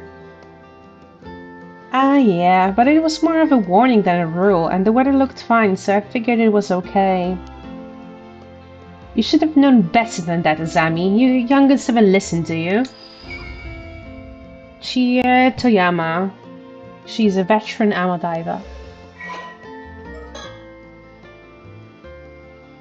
The de facto leader of the ama divers on Kamashima, she's a highly influential figure on the island. She married Toyama, okay. She married into a family on Kamashima shortly after the end of the Second World War at the age of 20 and has been working as an ama diver for close to 40 years, rarely missing the opening day of each diving season. She has displayed a natural talent for diving ever since her days as an apprentice, coming to be known as Chia the Mermaid. And imagine someone just hears that she's literally a mermaid and then she gets eaten. Or what if she actually is a mermaid? Chia the Mermaid for the deft ease in which she moves through the water. In her heyday, she earned more money than her husband, enough to send all three of her sons to university, an achievement that she takes great pride in, and also earned her considerable authority in her household. Now a grandmother to 7, a back injury has led to her being less active than she used to be, but she is still considered one of the most experienced divers on the island. Her graceful swimming shows no signs of decline, continuing to inspire others even now. Her estimated diver rank is 67. Oh, she was really farming the XP.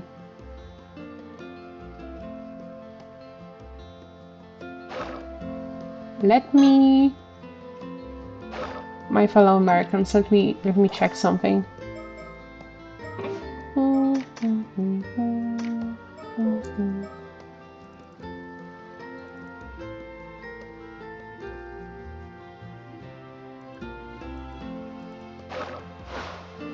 Never mind. And going out with the Minakuchi boy of all people. I am going to ignore that question from the chat. Actually, Azami only took out his boat because I asked him to help out with my work. Wait a dang second, don't tell me you went out to dive. Why do you ask? I did, but why do you ask? Am I not allowed to be an ama diver? Oh my god! Absolutely not, I won't allow it. I don't like this face. But why? He's just a member of the association, same as everyone else. As long as he follows the rules, it should be fine, right? Sure, it's rare for guys to become ama divers, but it's not like it's forbidden or anything. This ain't what I'm talking about. I'm saying she shouldn't be allowed in the sea. It's obscene, is what it is. Oh my god. Everyone agreed to put up with him being on the island for Tsuyu's sake. Bro. Oh my god, the islanders. They're so mean. But now he gets it in his head to go diving of all things. Have you no sense, boy? Seems like I'll have to have a few words with Tsuyu. Your not knowing your place is going to cause everyone trouble. Listen up, Minaguchi boy. You'd better keep your head down and stay put on dry land where you belong. No more diving, you hear? Or else? What are you going to do to me? Are you going to turn me into a mermaid? Hey now, you don't think that's going a bit too far? There's no need to lay into Yuza like that. Zami. What? You really don't think anything of all this after what his mother did? Nope, not at all. Yuza hasn't done anything wrong. He was a victim of this disaster too, maybe more than anyone else. Recently, there's been this strange rumbling coming from the sea. The same rumbling as 5 years ago. Everyone's scared of what might be coming. They're bracing themselves for another big disaster.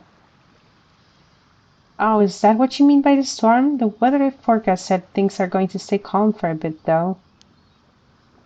To hell with the weather forecast. It didn't save us 5 years ago.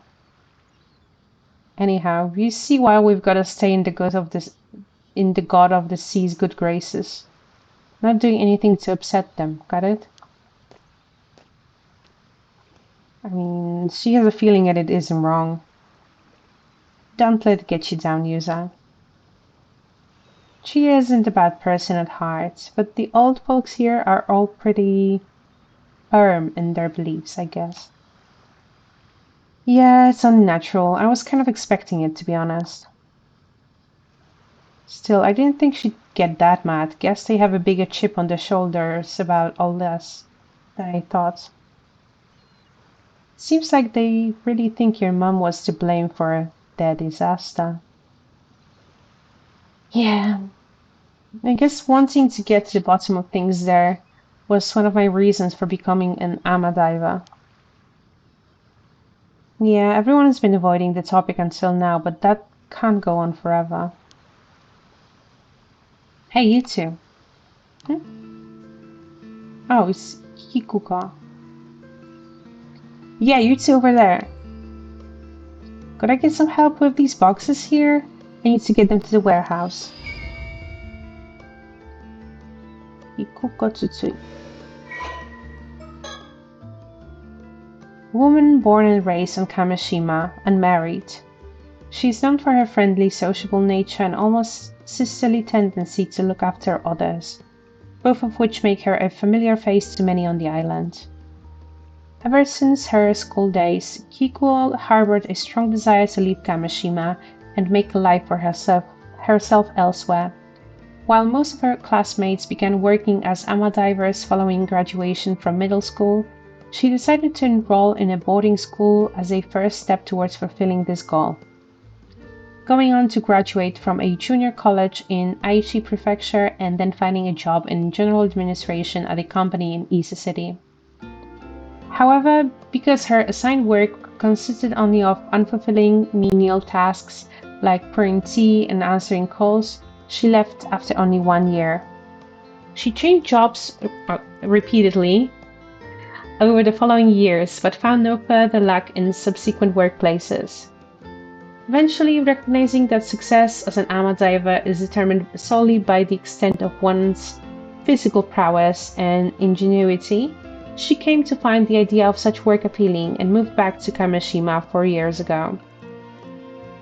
Despite her late start as an ama diver compared to her peers, she leveraged her high athletic ability, a talent which even saw her star in the national athletic meet during her school days, and her innate knack for analytical thinking and research to consistently turn out good results, and she has since earned the respect of even the veteran ama divers of the island. Her, her estimated diver rank is 41. Kuko has had scant luck with men, having been introduced to several potential partners, only to be turned down by all of them. Why would you turn her down? She's smart, she's athletic, she's a good person. She's kind, she's nice, she's sisterly. What? Her parents, anxious for her future, worry that the large birthmark on her face is to blame. But Kikuko herself remains unfazed, citing her lack of interest in marriage as the primary cause, something which has caused them no end of concern. Although she endeavored to hide her birthmark with makeup while at school and during her time as an office worker, she has since embraced it, proudly proclaiming it to be her symbol. Good for her.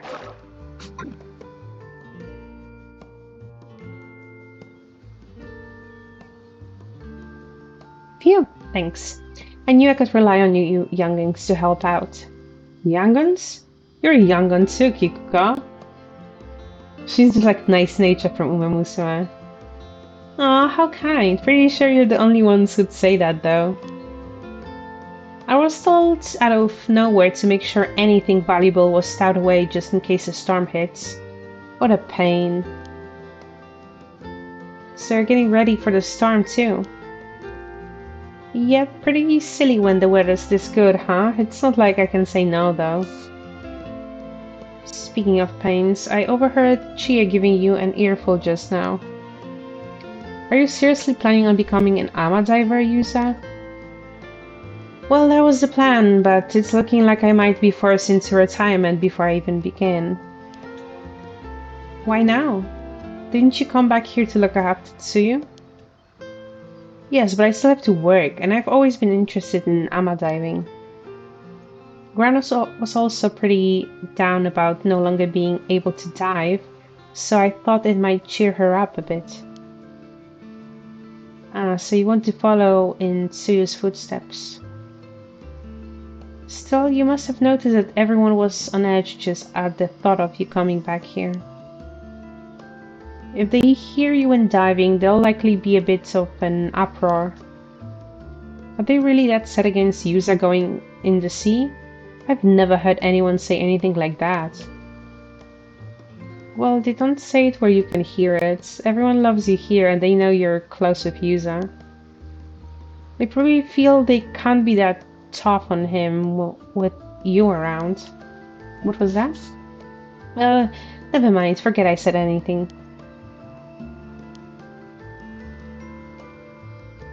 I can't deny there's been this creepy rumbling coming from the sea recently, though. It's no wonder everyone's unnerved. If some sort of disaster does end up happening again and Yusa gets caught doing something he wasn't meant to, that'll probably be it for him. Yeah, that's what I don't get. Do people seriously believe Yusa's mom caused that storm? Everyone suffered because of it, including Yusa's family. It's so stupid. Hey, I honestly think it's stupid too. But the truth is, there are a bunch of people who believe it. So making a fuss about it isn't going to get you anywhere, right? Besides, even if this storm doesn't come in the end, a different kind of storm may already be brewing. A different kind of storm? Well, you shouldn't have any trouble if you keep your head down. Just be good and do what we are told, and no one will get on your case, yeah?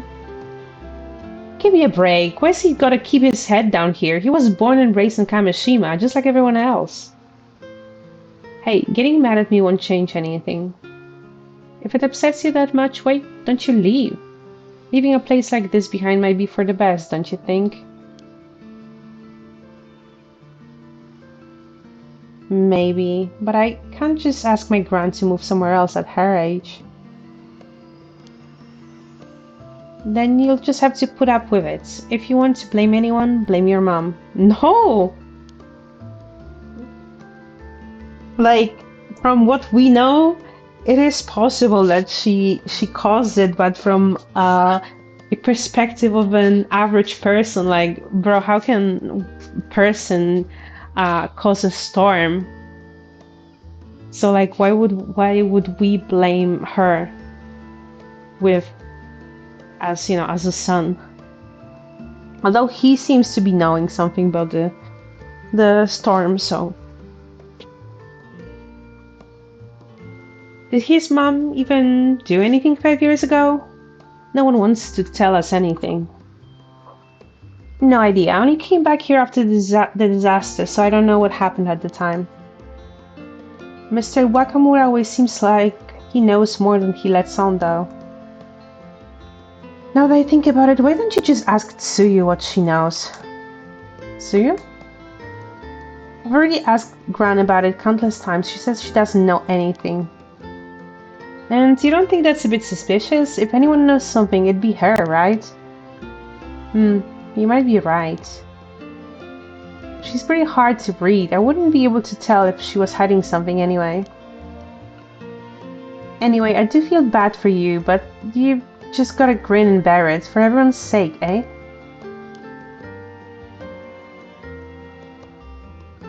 Thanks for the help, you two. Try to stay out of trouble, okay?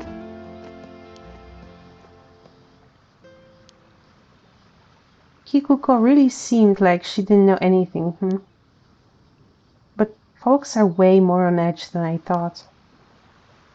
Yeah, I've gotten the sense I'm not exactly welcome here ever since I came back. But I didn't think trying to make a living here would lead to that much backlash. I didn't realize everyone disliked my mom quite that much, or that they were so suspicious of her. It seems like the timing wasn't great either. Everyone's wound up about these ill omens that are happening right now. So I'm sure now that my mom must have had some sort of secret. And I'm almost certain it had to do with what we're looking into. If everyone hears that I went diving today, it might prompt people to start talking about what happened 5 years ago. True, if there's any time to ask about your mom, it's now. I think we should see what Old Man Wakamura and Tsuyu have to say about all this too.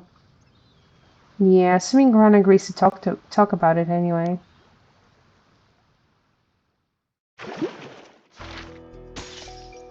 Okay. Ooh, we found a different path. Ooh. So there might be more stuff here.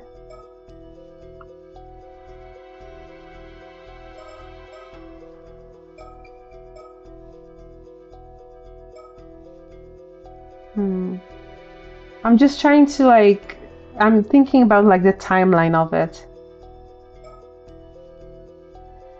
You're going to investigate. Residents of the Kamishima are extremely against Yuza becoming an ama diver.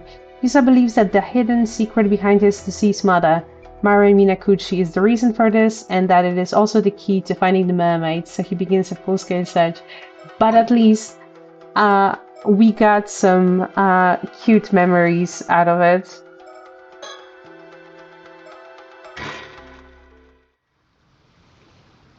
True. If there's any time to ask about your mom, it's now.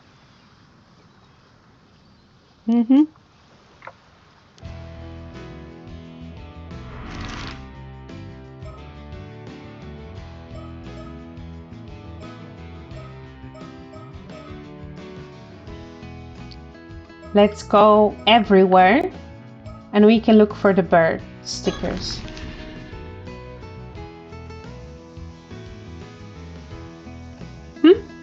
Seems like there's a bit of a commotion over there. Maybe they know something about the rumors. Want me to go ask? That'd be great. Thanks. Hey, what's up? Did something happen? Oh, if it isn't Azami. I don't know if you've heard, but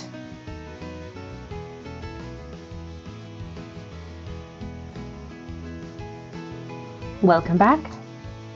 Man, once they get started, they never stop talking. Anyway, nothing about your mom, I'm afraid, but they did have some interesting things to say. Interesting things? You want the normal news first or the worrying news? Okay, let's hear it. Let's hear the worrying news. Okay then. There are reports that 2 AMA divers have gone missing. Apparently both cases were around Ijika town on the mainland. Okay, yeah, we have one, which is the Mermaid. Oh, were they diving accidents or something? I guess so. It seems it's still under investigation though. The second one, are they counting his mother? The sea hasn't been that rough for it lately. I guess it is a dangerous job, so you never know what might happen. Still, 2 AMA divers going missing one after another is pretty unusual, so it does make you wonder. It wasn't that long ago there was all that talk of human bones being found in the sea near Toba, you know? I remember that, yeah. Isn't that also near Ijika? Maybe this is why Chia was going on about bad omens. Yeah, it's definitely worrying news. How about the normal news? So we've got a bunch of tourists visiting right now as usual, but what's really got people talking is that there are 2 foreigners among them today. Oh really? Ah. Mrs. Harry Potter. I hear the Isa Grand Shrine sees a lot of foreign visitors, but it's unusual for them to come to the outlying islands like this. Yeah, and the boatman friend. What's more, it seems they've been going around asking a bunch of questions. And get this. Apparently they said they've come here looking for mermaids. Mermaids? Curious, right? Yeah, right when we were looking into them too.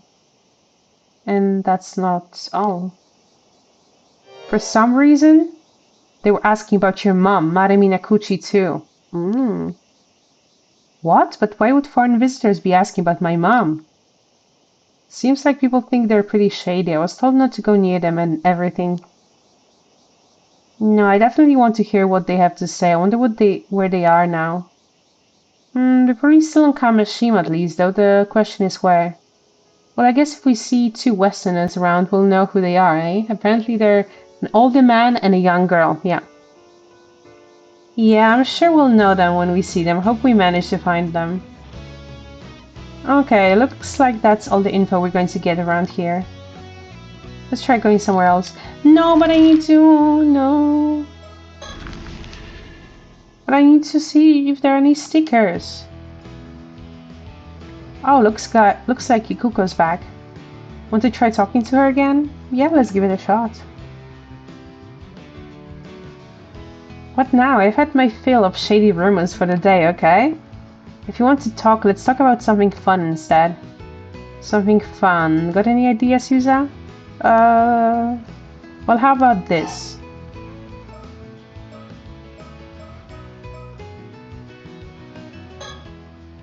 Do you have any tips that might help when diving? Hey, now, that's basically asking me to give away company secrets for free. Oh no, I didn't mean anything like that, just the basics would be helpful. Ask her for stickers, sure. The basics, huh? How about this then? Sometimes your foot can get caught in rocks while you're swimming, so you should always stay aware of your surroundings. Oh my god, I'm going to die like that. So being too focused on your catch can get you into trouble, that makes sense. If you swim hard enough, you should be able to free yourself, so don't panic too much if it happens, okay? Thanks, I'll be careful, if I'm ever allowed to go diving again, that is. Wow, I got some diving tips. The sea is a dangerous place, and there is no way of telling what dangers lurk in its depths, like ghosts. Be careful to avoid suspicious-looking places. If your foot gets stuck between rocks and you can get out, keep swimming to free yourself.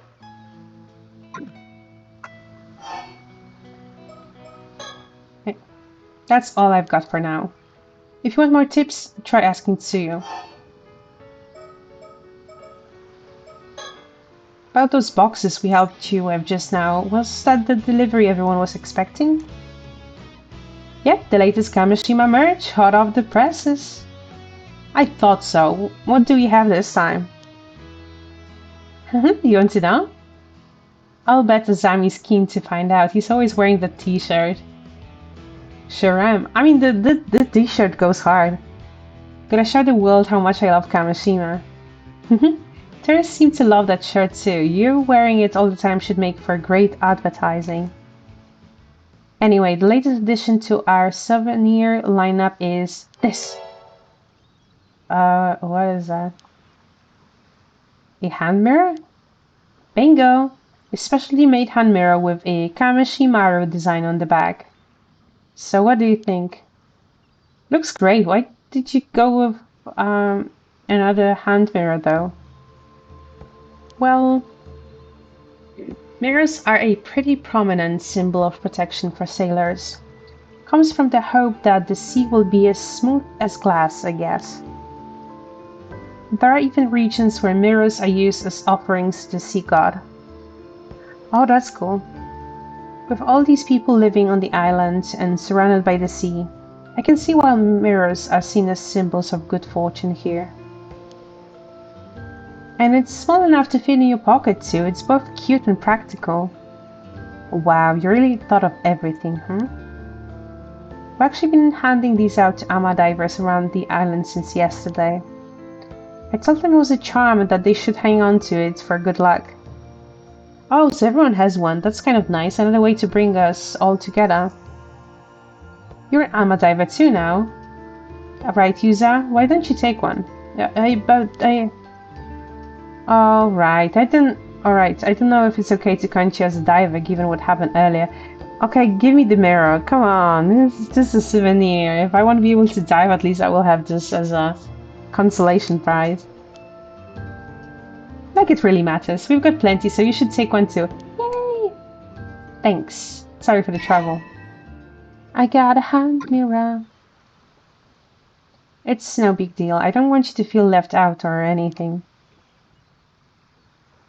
I guess it means Asami's getting one as well. Here you go.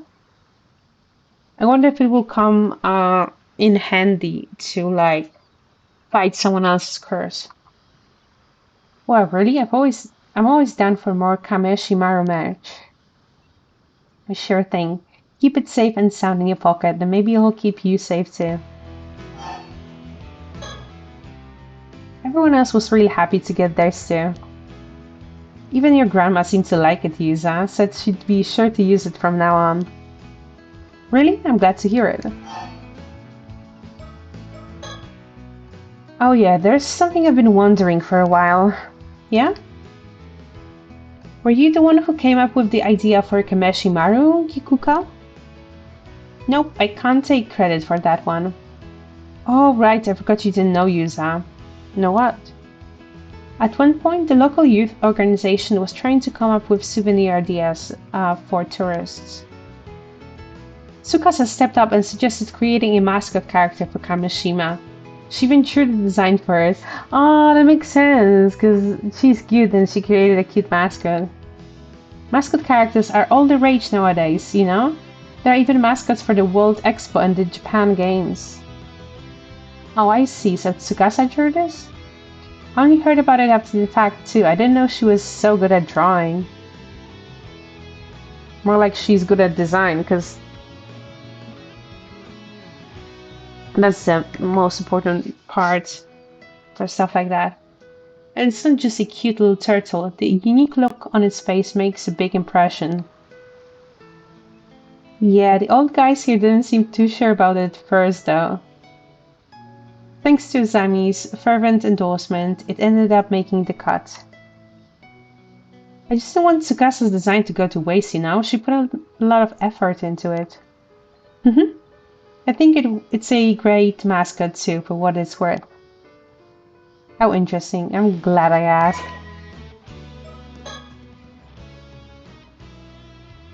a mascot character created specifically for Kamishima as part of the local youth organization's efforts to boost the island's economy and strengthen the community. The design selected for the project was envisioned by Tsukasa Awao, a local high school student. As a symbol of Kamishima, it can be seen on a wide variety of merchandise sold in shops on the island, including keychains, flags, and hand towels. A surprising number of tourists have found themselves charmed by the turtle character's peculiar EP expression, enough so that its merchandise is often in short supply.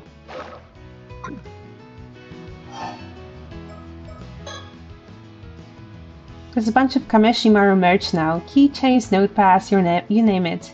If you want any, just let me know.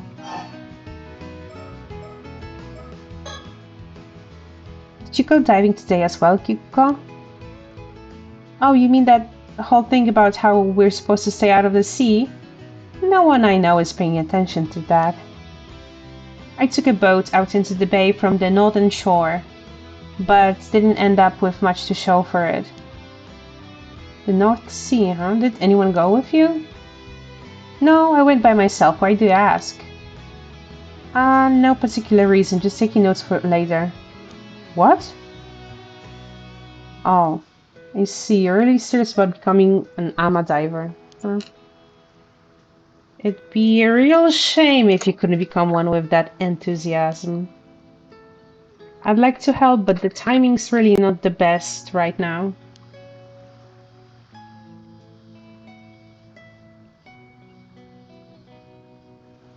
It's okay, any information you can give me is help enough. Sorry, I'll help out when things have died down, okay?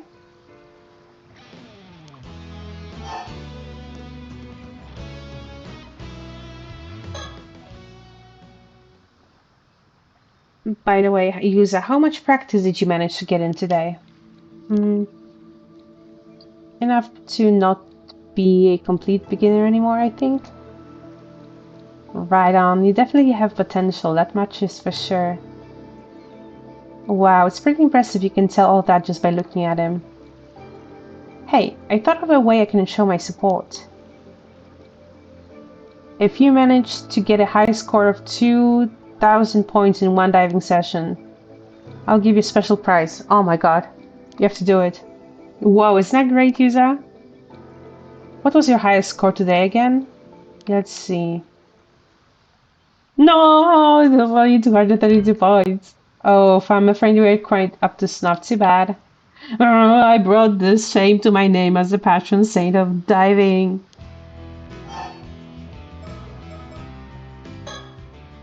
Once you become a proper ama diver, I'll tell you all the good diving spots I know.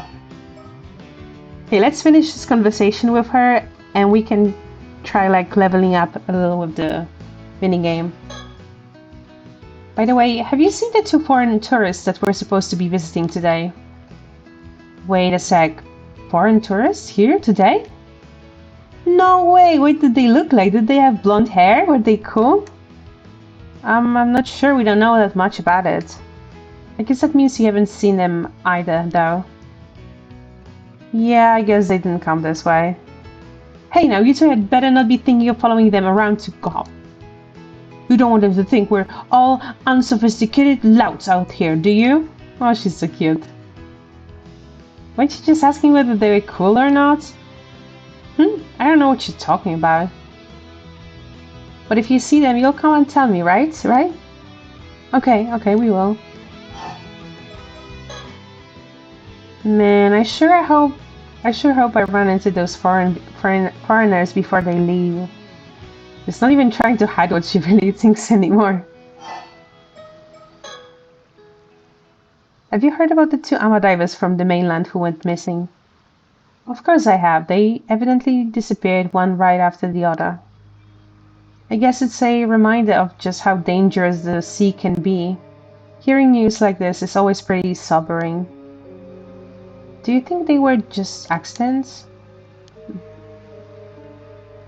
Well, some of the other divers think it's a sign that something bad's going to happen. You should probably keep quiet about this, Yusa. If you start bringing it up, people will get suspicious. Yeah, that's probably true, yeah. Personally, though, I think they were probably just unfortunate accidents.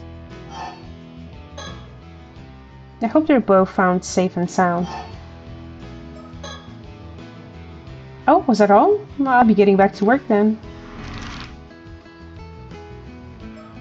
Eh. Will I be able to save?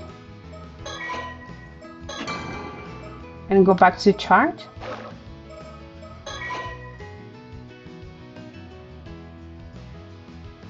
Oh. I don't know if I'm worried.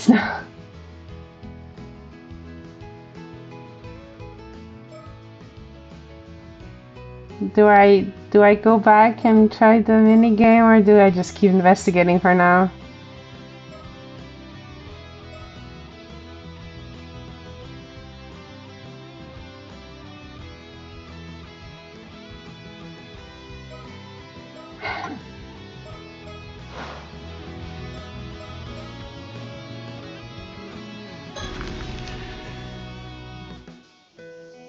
Let me see if anything changed in those places.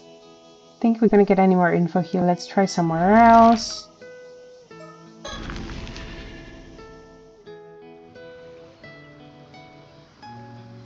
How was up? You wanted to chat a bit more? Just a bit more, yeah. Okay, no, I don't want to chat. Sorry.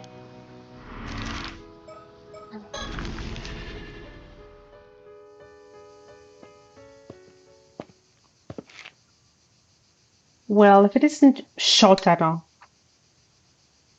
Hey there, you two. Just the man I wanted to see. You wouldn't happen to have seen Sato around, would you? Sato? No, haven't seen her today. She was supposed to meet with me earlier, but she never showed. She didn't show? Did something happen? Oh, I'm sure it was just because of my old man's ridiculous request earlier. Honestly, I don't know what he was thinking. So, he really has been acting off lately. I can't believe he'd say something like that. Is something wrong? Oh, pardon me, it's something for you two to worry about. By the way, Yusa, I hear you've become an amativer? Yeah, but I was told to stop, so I'm currently on extended, if not permanent, leave. Oh, don't let it get to you. I, for one, think you should go for it. I imagine everyone's been using your mother as an excuse, saying she brought bad luck to the island or some such. Wow, that's exactly it. Do you know why everyone keeps saying Yusa's mom was a bad omen, Shotaro? Ah, yes. What was it again? Something about her being... He just said it! The Raging Waves curse bearer. That's what I thought. What? The Raging Waves? The Raging Waves curse bearer. He seems too chill about all this. He's sus. I don't like him. Raging Waves is, well, exactly what you'd think it means, and the curse bearer has the power to call forth that calamity of the sea. My old man was going on about it earlier, but it's probably just superstitious nonsense. Don't pay it any mind. Ah, but I really should get going. Let me know if you see Sat. Okay, see you later. Bros just dumped it on us and then bolted. Ah. I'm pretty curious about what Shotaro said. Yeah, the Raging Waves curse bearer. Did people really see my mom that way? Maybe we should ask Mr. Wakamura what he knows. It's worth a shot at least. But anyway, let's keep moving.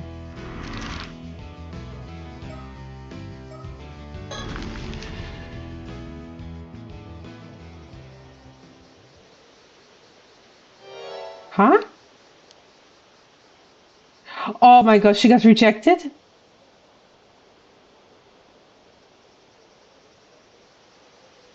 Was he like Saturn instead? Tsukasa Sato, what's going on? Well, I'm sorry, I can't explain right now.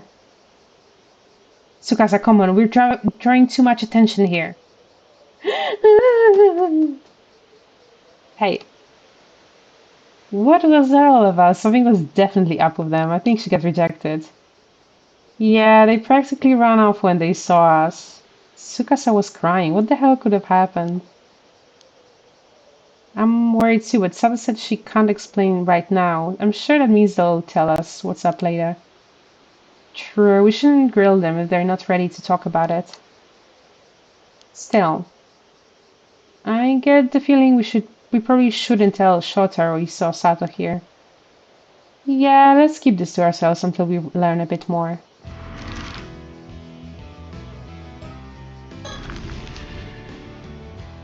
Is he still here though? Doesn't look like anyone's here right now. Let's try somewhere else. Yeah, let's go. I'm just walking everywhere, checking things out. No, guess no one's here right now. Yeah, let's try somewhere else. Okay, let's find out what this curse stuff is all about. I feel like if we get more information from him, then we can use that information to talk to Grandma. You two again? What are you doing here? She's here too. We're chatting about something important right now. Scram! Guess we've got no choice but to come back later, huh? Okay. So we can't. Well, let's see. So Grandma, about that curse. Welcome back, Yuza. Oh, and Azami's here too. Thanks for having me. You two went out diving today, didn't you? How did it go? You get a decent haul? Gran, about that. I was all set to enjoy the next stage of my life as an ama diver, but I found myself on forced leave to the very day of my grand debut. Goodness, did something happen? Oh my, Chie and the others said all that. If I were you, I wouldn't pay them any mind. You're not breaking any rules, are you? You sure it's okay? I mean, yeah, but then at the same time, like, if he's going to be ostracized in a community such as that, when it's a small place, everyone knows each other, so it's a tight-knit community. It's not like, in the city where you can just move on from one social circle to the other. So I don't think it's that simple. Because even if you're not breaking any actual rules, you're breaking their unspeakable rules, and like life will be so hard for you, unfortunately. No point fretting over pointless details is what I always say.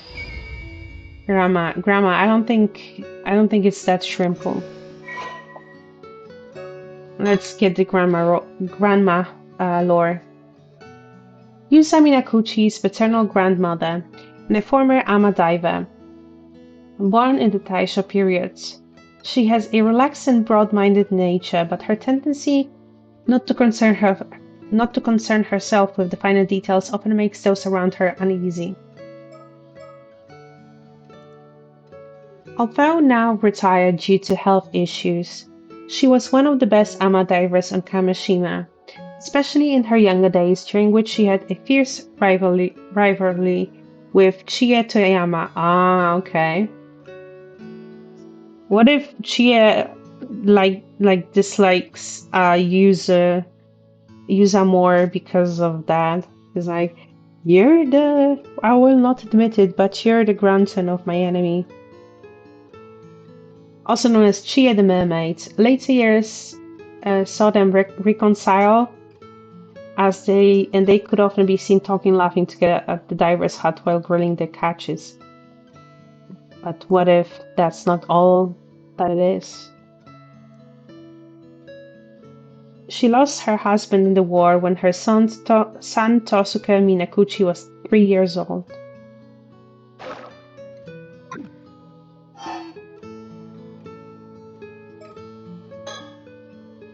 I must have underestimated just how deep tensions ran.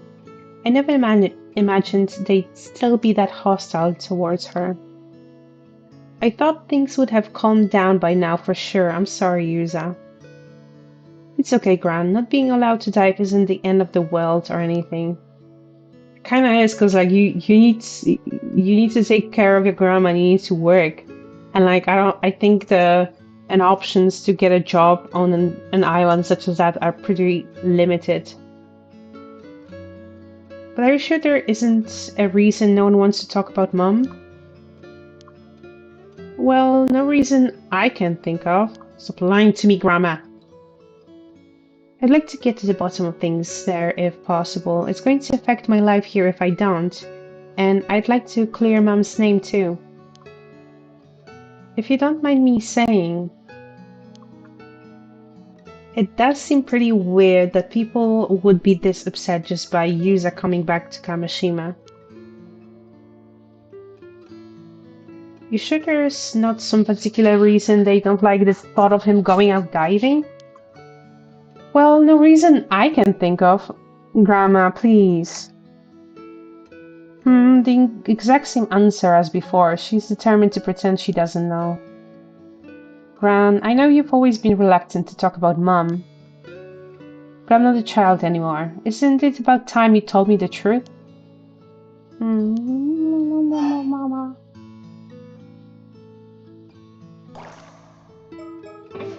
There's something I wanted to check. Again.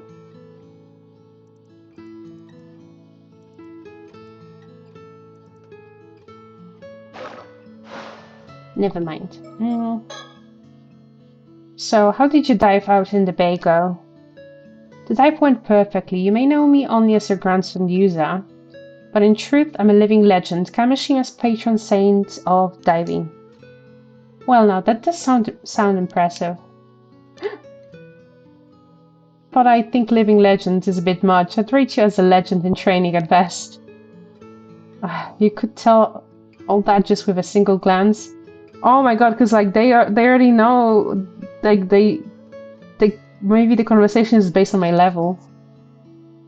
I know a greenhorn when I see one. Come back when you've spent a bit more time in the sea. I want to. I've been forbidden from diving for now, so it seems my life as an ama diver will have to wait. No need to fret. I'm sure it'll sort itself out in time. I don't know about that. Your grandma's the same as ever, eh? Whatever the case, I'm happy you've chosen to follow in my footsteps, Yuza. Good thing I thought to keep Mari's outfit, eh? Yeah, but I don't know how I feel about being able to fit in my mom's clothes at this age.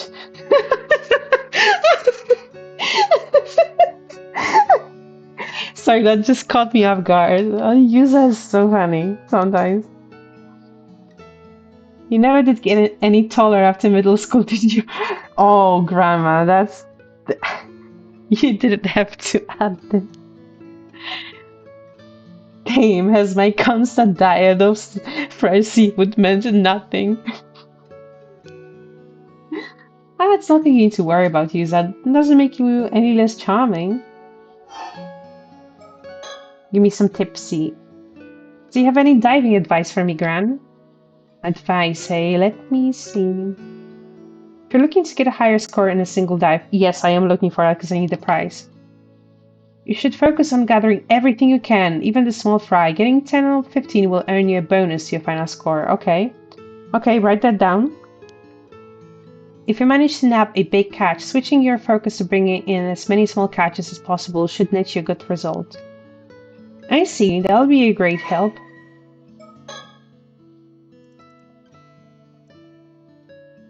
Gathering more than 10 sea creatures at once will earn you a large haul bonus. A total of 10 or more will give you 1.5 times your original score, and a total of 15 or more will net you 1.8 your original score. Even if you can't find any promising catches, focusing on quantity over quality can still earn you a high score. Yeah, I probably need to level up a bit first so that my stats are bigger so I can stay underwater for longer and be more efficient. You wouldn't happen to have any other diving tips for me, would you? Well now, bold as brass, aren't we? But I'm glad you're keen to learn. Let me see. Sometimes you come across areas where diving when diving they are simply brimming with sea creatures. I call them bountiful zones. Bountiful zones, huh? I'd love to see one. On the other hand, areas with lots of starfish are usually picked clean, with no sea creatures to speak of. I call those places barren zones. So the more starfish there are, the less sea creatures there'll be, got it. A whooper of a catch could still be hiding in a barren zone, of course. Always keep an eye on your surroundings.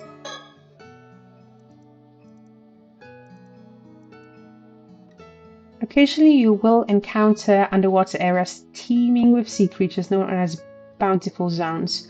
On the other hand, barren zones, areas with an abundance of starfish, tend to have been stripped bare and sea creatures are few and far between. However, you might find some promising catches hiding in the barren zones if you search closely enough. Maybe?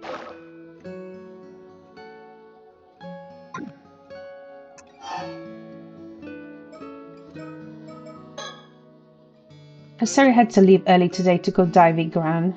Was everything okay? How are you feeling? Well, I didn't have much pep in my step today, but it's fine because Sato came over this morning. She really is a saint, always helping me out with the cooking and cleaning like that. Again? Gran, I know you're fond of her, but you shouldn't rely on her too much. I didn't know Sato was coming over to help out here. Yeah, she and Gran became friends recently, and before I knew it, she was coming over every so often. I wonder if today's visit had anything to do with what the rich guy said.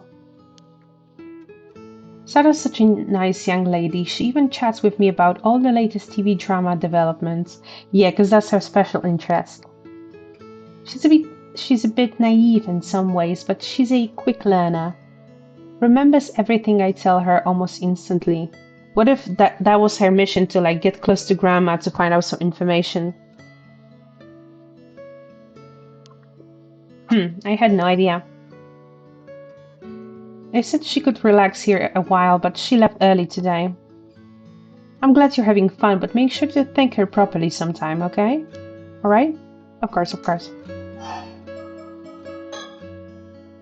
I'm always happy to help, you know? There is no need to depend on others so much. I know, but if someone has to help me get things done, I'd rather it was a lovely young girl, you know? And besides, she does a much better job at cooking and cleaning than you do, Yuza. Oh. See, I do my best to be a good grandson, and this is the things I get. Really can't think of any reason why everyone had such a problem with Mom, for example, that she was a curse bearer? Well, alright, I'll be honest with you. Mary wasn't actually human? Huh? You mean we were right? Maybe she was... What if she was one of the 800 year immortals? Are you for real? Grandma, stop trolling us. Wait. Don't tell me you believe that. Can't you boys take a joke? I was obviously kidding. Did that all seaweed pickle your common sense? Wait, you're joking? Bro. Just rage baiting us. Of course I was. I thought I'd mess around a bit and see if I could get a rise out of you, but you sure turned the tables on me.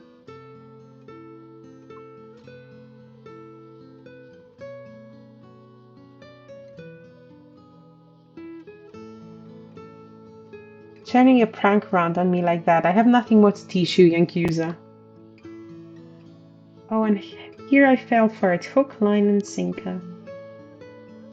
It's no good. She's set on giving us a slip. We're not going to get anything more out of her like this. We need a truth nuke on her.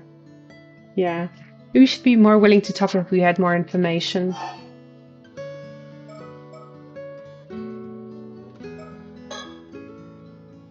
You've heard me say this before, but Mary found it difficult to fit in here on the island.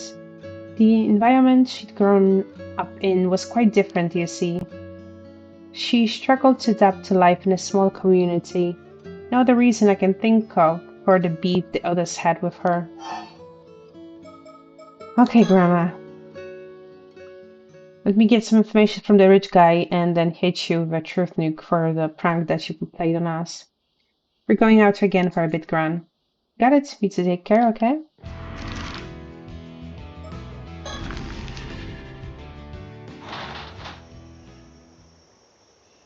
Finally. Ah, old man Wakamura, you mind if we ask you something real quick? There's just one thing after another today. What now? Yazami and the Minakuchi boy? I heard from Chie two went out into the bay to do some diving earlier. Yeah. Well, I've got a bone to pick with you, and there's no time like the present. Okay. So, boy, you're serious about wanting to become an ama diver? Huh? I thought at first you'd come up here to get my permission to dive. But now I hear you've been running around looking into Marami Nakuchi. What's the meaning of this? Uh, to be honest, we have been asking around. I guess there was no hiding it from you. Yusa, you sure this is okay? It's probably best to be honest about things now, Azami. It's just like you said, we've been trying to find out more about my mom. I knew it. Anyway, my point is, no more sticking your nose where it don't belong, got it? And most of all, no becoming an ama diver. So, if I give up on becoming an ama diver and fall in line, will you tell me about my mom? All this sniffing around you're doing sure ain't falling in line, that's for sure. Besides, you should be asking Tsuyu about all this business, not me. She's gonna know more than I do. Yeah, but she doesn't want to tell me, Sam. Oh? So Tsuyu really does know more than she's letting on. Grant said she doesn't know anything about my mom, though. Huh, so she even said that to you? What do you mean? Well, I don't know that much myself. Tsuyu's always been tight-lipped about Marami Nakuchi, where she came from, what her deal was. So even saying Yusa's mom was to blame for the massive storm even though you don't know for sure? Tsuyu ain't said nothing to deny it. Speaks for itself, don't it?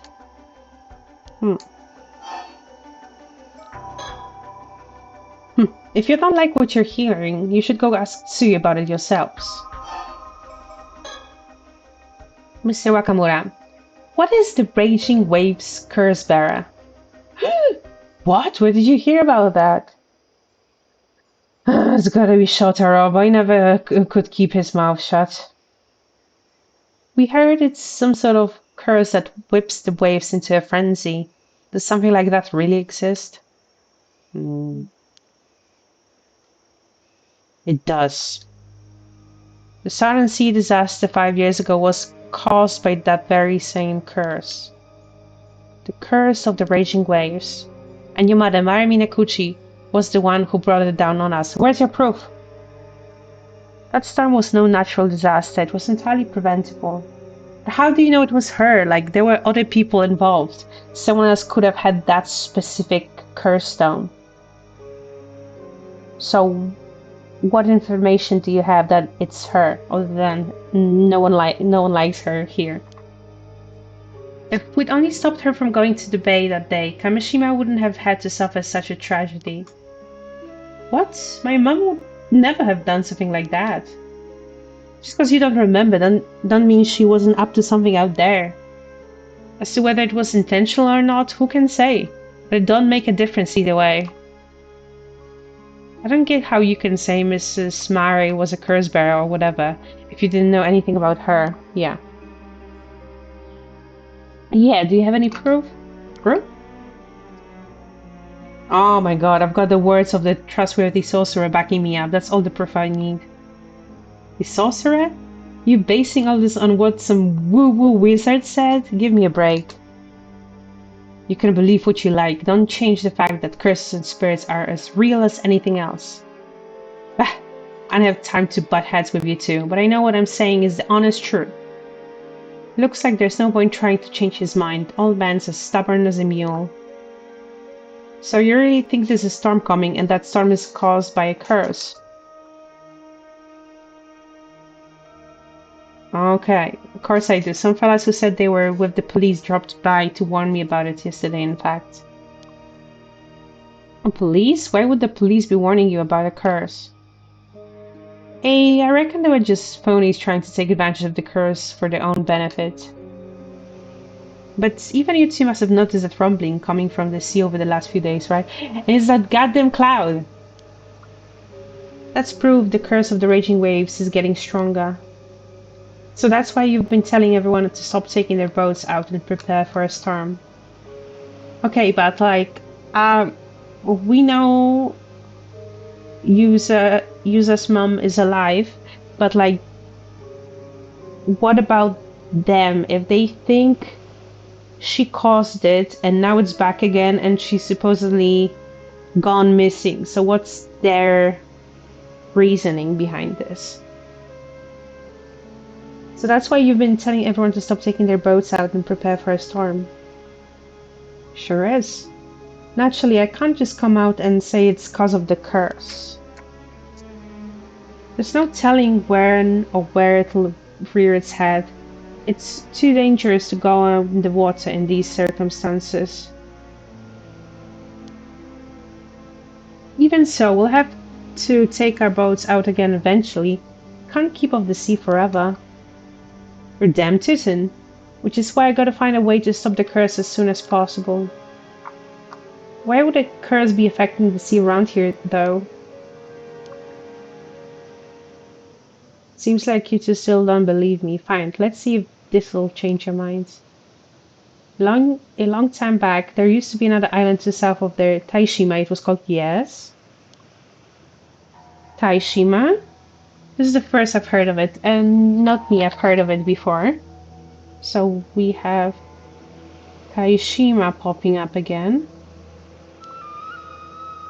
They say it was devastated by an earthquake and tsunami nearly 400 years ago.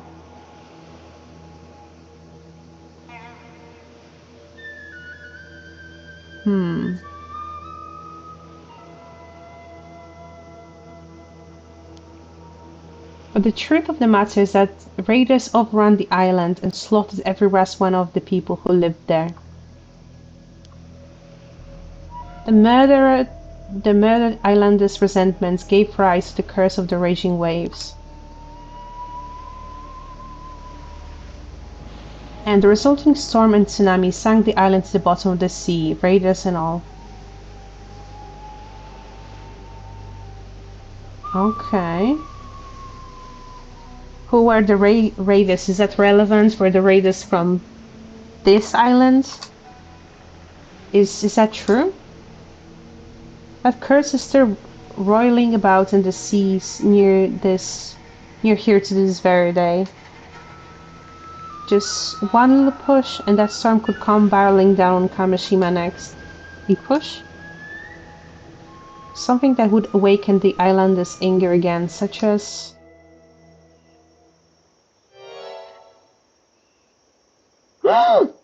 Someone with the ties to those raiders, say a descendant of theirs, drawing near to where Taishima was. So a descendant. Wait, you're saying my mom was a descendant of the raiders who attacked Taishima?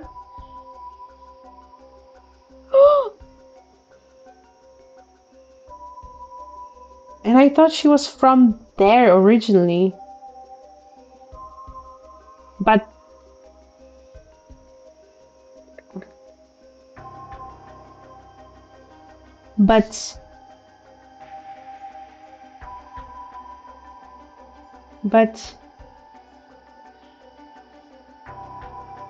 the thing is, why didn't the curse kill her? Is she an immortal?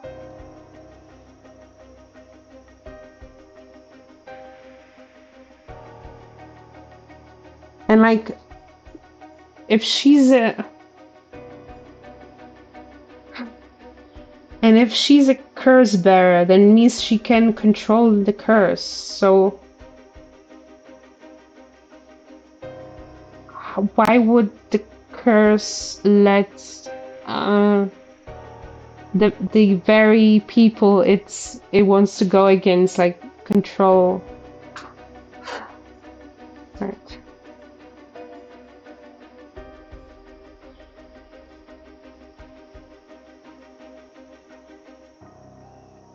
But I mean, it doesn't contradict uh,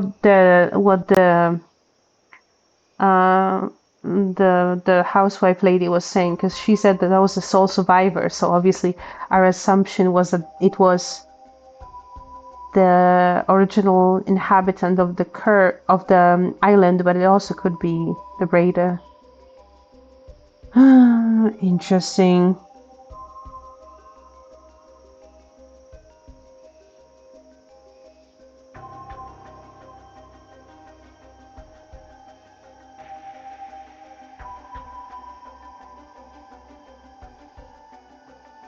Hmm.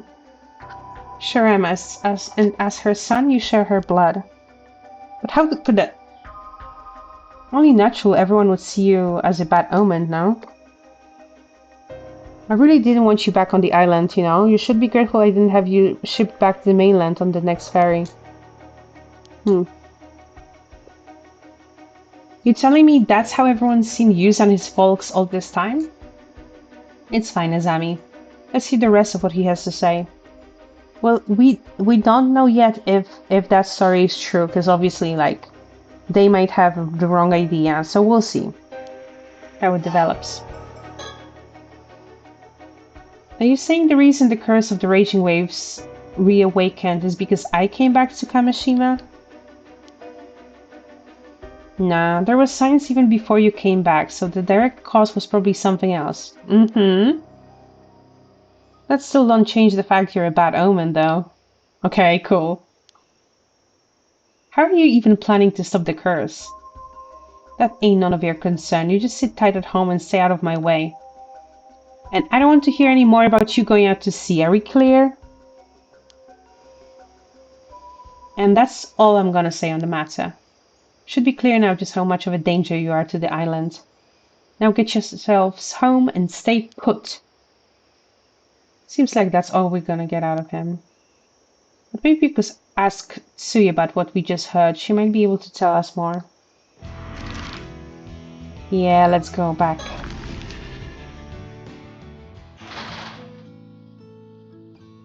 Grandma. Yes, there's something else I need. By the way, Gran, we just went to talk to Mr. Wakamura, and there's something we wanted to ask you about.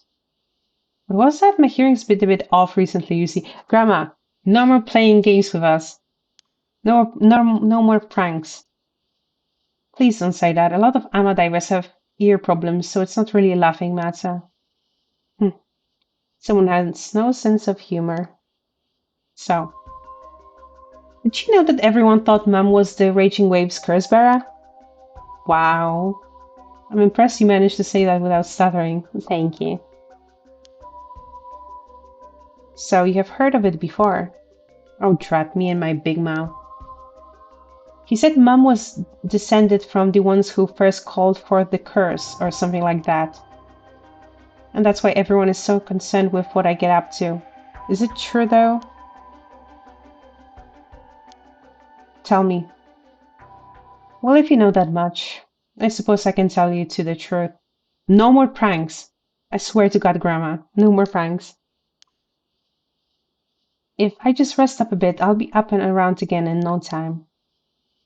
I want the two of you to come to the Southern Bay later, once the sun's gone down. Grandma, if you get yourself killed before you give us this information, I'm going to be so mad. Right, thanks, Gran. You can't tell us about it now? I think it'd be easier to show you what I mean. Okay, we'll be at the bay at sundown. But if you're not feeling up to it, don't push yourself, okay? No need to rush now. I'll tell you everything later. You'll want to prepare yourselves for this one. How? Okay. I guess that's all. We're going out again for a bit, Gran. Got it. You take care, okay? But where do I go now? I was hoping that we would just move on. Mr. Wakamura. No good. He's completely clammed up. I doubt we'll be able to crack that shell. Let's try somewhere else.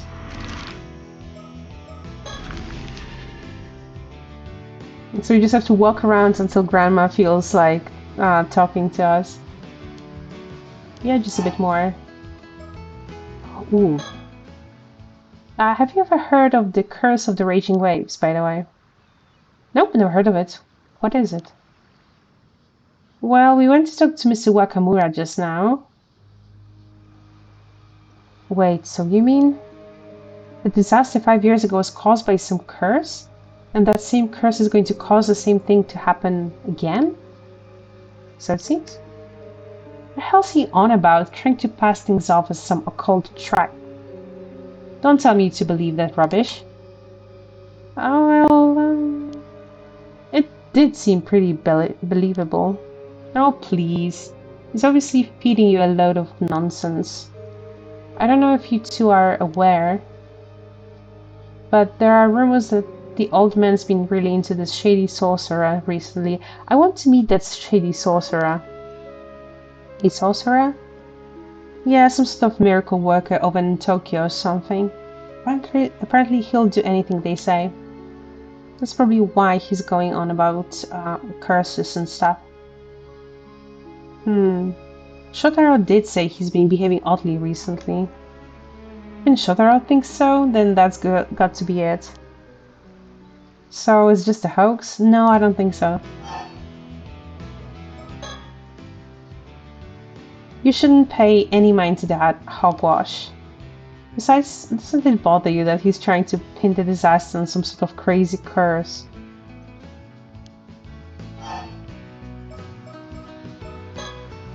I guess that's it we're going to get from her. Was that all? I'll be getting back to work then.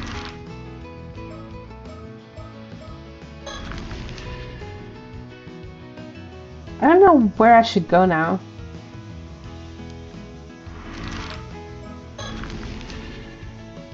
Because I feel like I'm not moving on from this. Oh, okay. Ah, yeah. You two again? Still wandering around poking your noses into business you shouldn't be? How's about you stop messing around and just give up already? Nothing you do is gonna make me change my mind. I'm saying this for your sake as much as anyone else's, Minakuchi boy. Try to understand my position, eh? I'm going to ask you about the curse. For my sake? You managed to survive the disaster 5 years ago, some would call it a miracle even. It wouldn't do to see that miracle go to waste, would it? Are you threatening me? Maybe I flew off the handle a bit earlier, ended up coming off a bit stronger than I meant to. I can't tell you anything about your mother, but believe me when I say it's best you let sleeping dogs lie. No, you need to tell me about the curse. But first the tips. I said it before and I'll say it again. No diving. My stance there hasn't changed a bit, you hear me? Damn, guess that's that. By the by, where'd you go diving today? Well... We wanted up a particular spot, so we went about 5 kilometers south of the island. Say what? What were you thinking diving in the Southern Sea of all places? You've got even less sense than I thought. You know full well that everyone avoids that area because of the disaster 5 years ago. Yeah, I know. But Azami and I both lost family in the disaster too. We wanted to take the chance to pay our respects. Well, I can't say I don't get how you feel. But that strange rumbling I told you about is coming from the south. Just do me a favor and stay away from the sea, alright? Alright. Me when I lie. Ain't gonna get nothing from me there. Oh, I almost forgot to ask. Have the 2 foreign tourists came by here at all? Sure did. Sounded just now, actually. What? Do you know where they went? Looked like they were headed to the lighthouse from what I could tell. The lighthouse? Gotcha. Kamishima Lighthouse. A lighthouse on the eastern side of Kamishima. The narrow passage between Cape Irago and Kamishima has long been known to be difficult to navigate, particularly at night, so much so that it has been featured alongside the whirlpools of Ava and the Ondo no Seto Straits in sailors' songs about the most feared waterways. Following its construction in the Meiji era, spurred by reports of warships striking reefs in the area, the lighthouse has continued to stand watch over the waters of the island, ensuring safe passage to all whom travel them.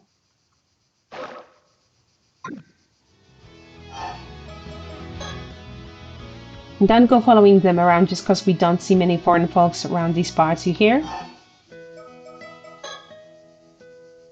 Che, we heard that two Ama divers from the mainland went missing in some sort of accident. You heard right. Do you think that's a bad omen as well? I do. I'm well aware just how dangerous the sea can be, but two divers getting caught up in accidents and going missing one after another. That tells me there's something off with the sea itself.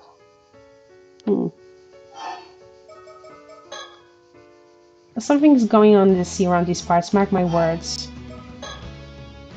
Is this about how Yusa's mom caused that curse, the curse of the raging waves or whatever? So you already know. Heard it all from Shinobu, I'll wager.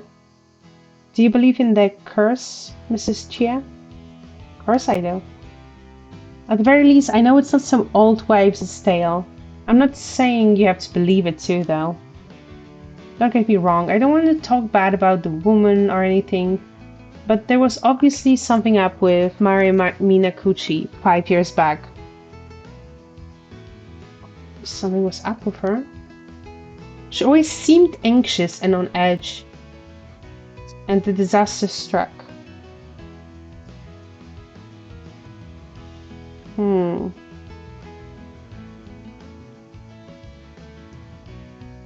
She was anxious before the disaster. Interesting.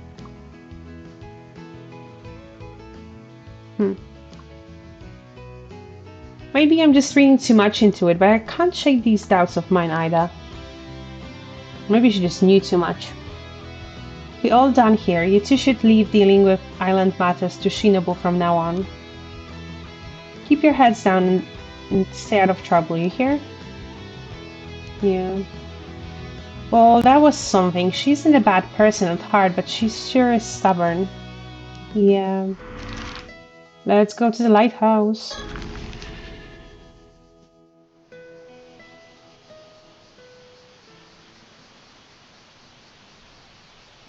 Oh, looks like we found them. Looks like them, alright?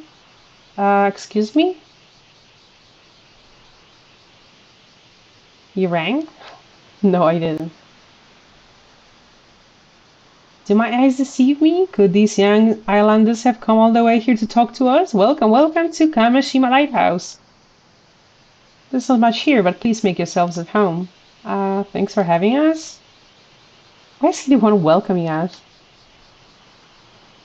It's because most people here have been avoiding him. He's excited someone finally wants to talk. Oh. Anyway, we were wondering if you could spare a moment to talk. Wait, before you do, shall we play a game? No, I don't want to play a game. I want to guess why you've come to talk to us. May I? Is he Jigsaw? Sure. It's probably safe to assume you know we've been making the rounds here asking questions. Indeed, it was most likely hearing such news that incited you to climb all the way up here to meet us, which means... I've got it. We've almost certainly done something to offend the good people of the island, committed some manner of ill-mannered faux pas. You must have come to tell us that the lighthouse is off limits to everyone except authorized personnel. Actually no.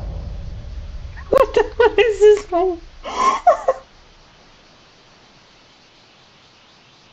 The bitter taste of failure. And thus does my stint as aspiring detective end in ignominy.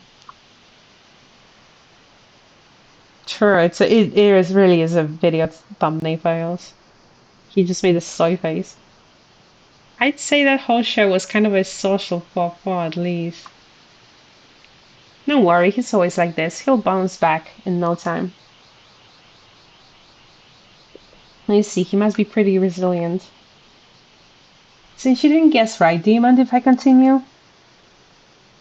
Oh, asking my permission, are we? Well then, by all means, permission granted. Thank you. Oh yeah, my name is Arnav Barnum. You can call me Avi as a sign of our newfound friendship, and also because I like it better.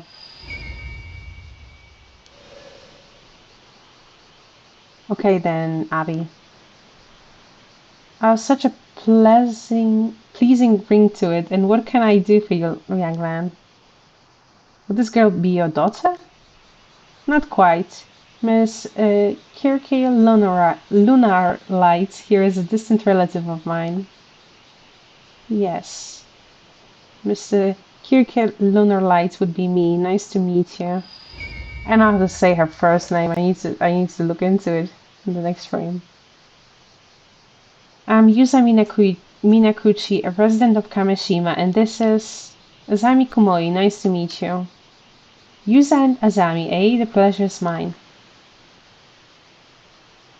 Wait, Minakuchi? Oh, so we've piqued your interest, have we? I'm a fantasy writer by trade, with a reach spanning the Atlantic, from Bonnie England to vast America. No, you're sus. Not that any of his books sell at all. That's right, for some reason. No one buys my novels, quite the mystery, no? Alas, a fantasy writer has no need for mysteries. What's that? I earn more as an occult writer, so that might as well be my main job now? Humbug, I say! Stick a sock in it, and mind your own beeswax! I see. It's very intense. In any case, I'm just your average free spirit. Footloose, fancy-free, and all that. What's that? You're wondering if my bohemian nature is the reason I remain unattached and unwed? Humbug, I say! Stick a sock in it, and mind your own beeswax! You seem to be enjoying yourself. I am indeed. Why not give it a try yourself? 1, 2, 3. Humbug, I say stick. I'm good actually, thanks. Impressive as it is. I concede doing this pose 3 times might have been a bit much, yes. This guy sure is hard to keep up with. At any rate, I recently found myself with a pressing need to visit your fair country for research. Fortunately, young Kirke here just happens to be studying in Japan, and kindly agreed to accompany me as my guide. Your guide? Indeed, she's quite the enthusiast when it comes to Japanese folklore and occult phenomena, and such a pleasure to converse with as well. He might be distantly related to a certain video game detective. Isashima is a deeply spiritual region full of sacred places I'd always wanted to visit. We traveled around the mainland before coming here, but this place stands above and beyond. My nose almost started bleeding from the exhilaration. What did we get? It will unlock once all conditions are met. Curious. In fact, I think it did a bit. You must have been really excited, huh? Is this really that special compared to other places? Of course, it wasn't called the land where they repair the waves from the eternal world for nothing, you know? Lands with a what? Was this? You never heard it called that? It said that Yamato Hime no Mikoto, the empress of ancient Japan, was searching for a suitable place to enshrine Amaterasu 2,000 years ago. She received a divine revelation that the waves around Ise province came from the eternal world, which led her to establish the Ise Grand Shrine. This eternal world is a separate realm from the world in which we live. Some describe it as a perpetual paradise. Whoa, you're gonna have to slow down there a bit, so what does it mean exactly? We learned about it in our local history classes, remember? Oh, yeah, I think I remember, sort of. Basically, East is such a secret place, even the ancient gods took a liking to it, right? Exactly. It has such an enchanting vibe. Just being here is enough to have my nose gushing all day long. Cool. Girl, I think you just have low iron. But the residents wouldn't be feeling too hot if our noses kept bleeding all the time. One thing's for sure, though, you seem to really like Isashima. As a local, I'm super happy to hear that.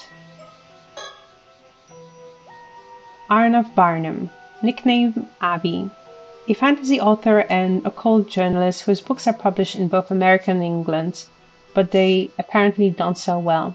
Unmarried, he has apparently come to Japan in search of mermaids. Lenkirka Luna Lights. A young girl from England currently on exchange in Japan, she seemed to harbor an ardent interest in Japanese folklore and occult stories. I would have thought she was younger than 15. Will you be staying on Kamishima tonight? If you need somewhere to stay, I know a few places. We've actually already booked a guest house back on the mainland. We'll be taking the last ferry back after this. Oh, I guess you don't have much time left then, huh? So what brings you to Kamishima today? I'm glad you asked, young Yuza. We were hoping to pick your brains on the topic as well. There wouldn't happen to be any legends concerning mermaids passed down on this island, would there? So you really are looking for mermaids? Oh, indeed we are. You know what mermaids are, yes? I refer, of course, to the mythical half-human, half-fish creature. Sure, you know that much at least. Then I may be able to provide a modicum of additional information on the subject. Additional information? Well, you may be... Wow, how did he do that? Well, you might be aware that the typical Western mermaid is envisioned as having the lower half of fish and the top half of a human woman. It's thought that this interpretation has its origin in another sea monster, the sirens of Greek mythology. Yes, we read the file entry. Their claim to fame is surfacing near reefs and bewitching sailors with their beautiful voices. Andersen's fairy tale, The Little Mermaid, is a famous example of this type of mermaid. Indeed, it caused this image to enter common knowledge. Yeah, that's what comes to mind when I think of mermaids too, a typical mermaid, right? But the mermaid that appears in ancient Japanese folklore is quite different. This mermaid has only the head of a human, the rest of its body being the fish. It appears it was seen more as an evil spirit or a yokai in nature. The legend that eating its flesh will grant immortality also implies that it was seen as more fish than human. Sure, that makes sense. People would definitely think twice about eating something that looked human, huh?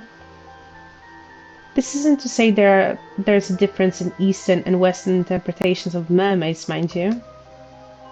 One could rather assume that there are several different types of creature that can be encompassed by the term mermaid. After all, there were also reports of more humanoid or demi-human mermaids being sighted in Japan in later years. Different type of mermaids. Personally, I think lumping the two under the same appellation is a mistake. After all, they're two different creatures that just happen to share the same trait of being half fish, half human. It leads to misunderstandings when conflicting stories get passed down and then the whole concept gets treated as occult malarkey. I think I see what you mean. Listening to you talk about them, it sounds like you believe mermaids really exist, Abby. But of course I do. After all, I didn't come to research mermaids. I came to look for mermaids. Bam, bam, bam. This is all very compelling. What would you call him? Abby Biden? Isn't it? I think it is. This is the first time someone's agreed with me on the matter. Because he said malarkey. Young Biden. And that brings me to my next question. You wouldn't happen to have any local info on mermaids, would you? Um, Unfortunately, I've never heard of any folklore about mermaids here. I see, that would align with the answers we've received to our other inquiries thus far. And it would seem our investigation has branded us as certified weirdos. Most everyone now turns us a blind eye as well as a deaf ear. Well, it's probably not just because of that. I mean, isn't there supposed to be a huge occult craze going on in Japan right now? I assumed everyone would be jumping at the chance to discuss cryptids. Pretty sure that's just a small group of enthusiasts getting worked up, a very vocal minority, yeah? If you're that interested in the occult, what brought you all the way to Kamishima? Do you have a reason to believe mermaids could be found here? An excellent question, I do indeed. More precisely, I had a reason to believe they could be found around Taishima, an island that no longer exists. Yeah, that also checks out with what we found out in the other timeline. In the other storyline, no timeline. Taishima?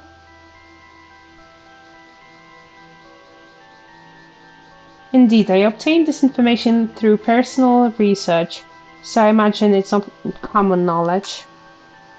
But some say there were 3 mermaids, Sobe, Nagame, and Hayase, living in the seas around Taishima 400 or so years ago.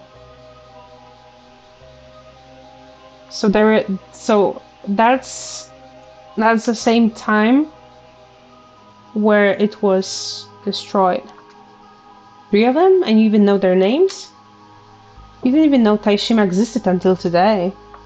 It seems a deliberate decision was made not to leave any records of Taishima's existence, which would obviously lead one to believe something is being concealed. On that note, did you know that records remain of several other sightings of mermaids in Ise Bay? What, really? Yeah, that's right. Legends about mermaids exist throughout Japan, and this region is no exception.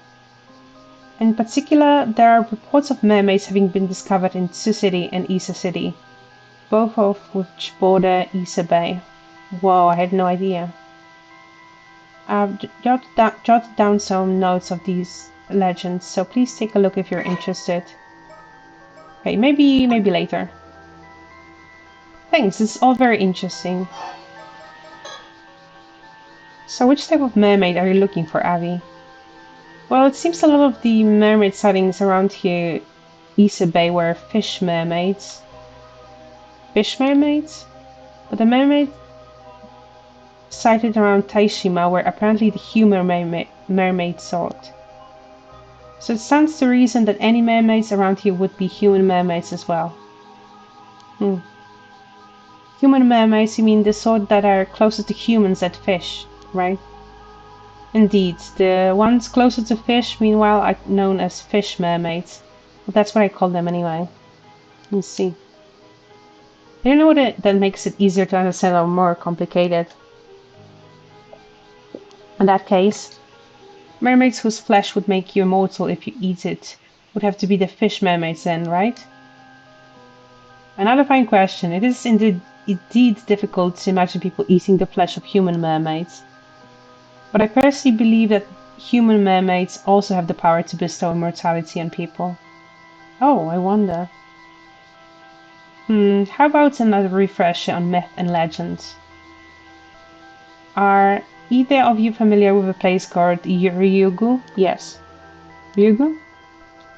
Is it related to the Ryugu Palace that appears in the tale of Urashima Tara? Just so!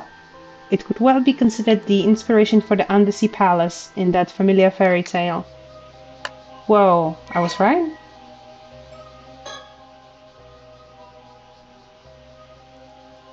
The tale of Urashima Tara. Long, long ago, a youth by the name of Urashima Taro lived in a village by the sea. One day, upon rescuing a sea turtle that was being bullied on the beach, bullied by whom? Uh, Taro was amazed when the turtle thanked him by inviting him to the Ryugu Palace, the legendary undersea palace of the Dragon King, as a token of gratitude for his kindness. Ryugu Palace was a wondrous place with a beauty unlike anything found on the surface world. The princess of Ryugu Palace, Otohime, received him with great hospitality. Taro spent his days treated to elegant dances performed by sea breams and flounders, and satisfied by extravagant feasts, spending his days as if in a dream. After spending some time enjoying this luxurious lifestyle, Taro began to miss his village.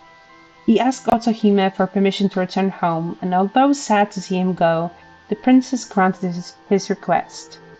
As a passing gift, she handed him a mysterious box. A Tama tobacco box. The box? Thinking this strange, but agreeing to Otohime's request nonetheless, Taro accepted the Tama tobacco and set out back towards his village on Turtleback. Upon reaching his village, Taro realized everything was different. The house he had lived in was gone, and there was no sign of his parents or anyone he had known. What he had believed to be just a short sojourn in Ryugu Palace had in fact been several hundred years on the surface, and the village and people he had once known were no more. Overcome with despair, Taro turned to the Tama tobacco he had been gifted in a final grasp at hope. As he opened the box, a thick white smoke engulfed him, and in that instant the hundreds of years that had passed caught up with him, turning him into an old man.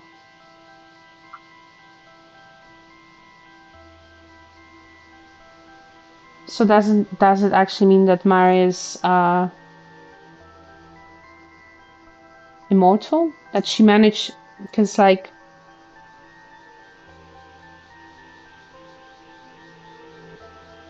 we know like the southern sea is where the sea disaster happened. That's also where Taishima was, and also that's where like the Ryugu is supposed to be. So like the border between the this mythical place. And then there's this tale that basically like that says that you can be granted immortality, but you have this box, and this box is like kind of a okay, bye, I don't want to be immortal anymore.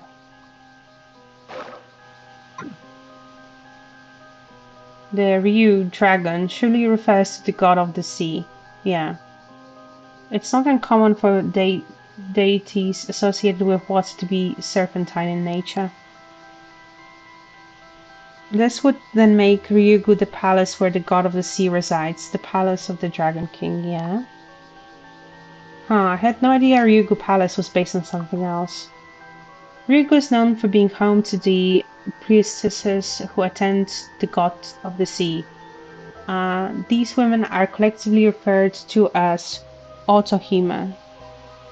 So it's not a princess, it's just like title. Oh yeah, Princess Otohime appeared in the tale of Urashima Taro, didn't she?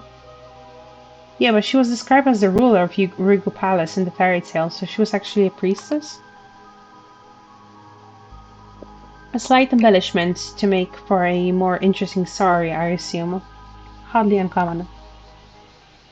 There's also another interesting theory about the Otohime of Ryugu. It's said that they were half fish, half human women in appearance. In other words, they were mermaids. Makes sense. Oh. But what's that I hear you say? That's all well and good, but where is this Ryugu Palace anyway? It's south from Kamishima, so... You want to know? You're dying to know, aren't you? Very well then, take it away, Kirka. Alright, as a matter of fact, Ryugu is said to be the exact same place as the Eternal World I mentioned earlier. Wow, really? In other words, The sea around Ise, which is said to consist of waves from the eternal worlds, is in fact the location of Ryugu. And Ryugu is home to the other human mermaids, right? That's right. What's more, as priestesses who live in a land said to be an eternal paradise. It wouldn't be that odd if they had some sort of power to grant immortality to humans. Even in the tale of Urashima Taro, Princess Otohime displayed an ability to influence the physical age of other people using the tame tobacco. If the story has its basis in the ability of mermaids to influence human lifespans, that power of hers makes a lot more sense, don't you think?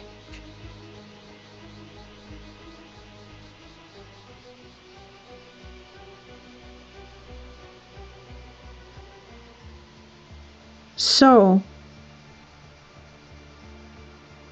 but, because now thinking about the mummification, maybe it has nothing to do with the fish curse, but it's just like the, like, some, like the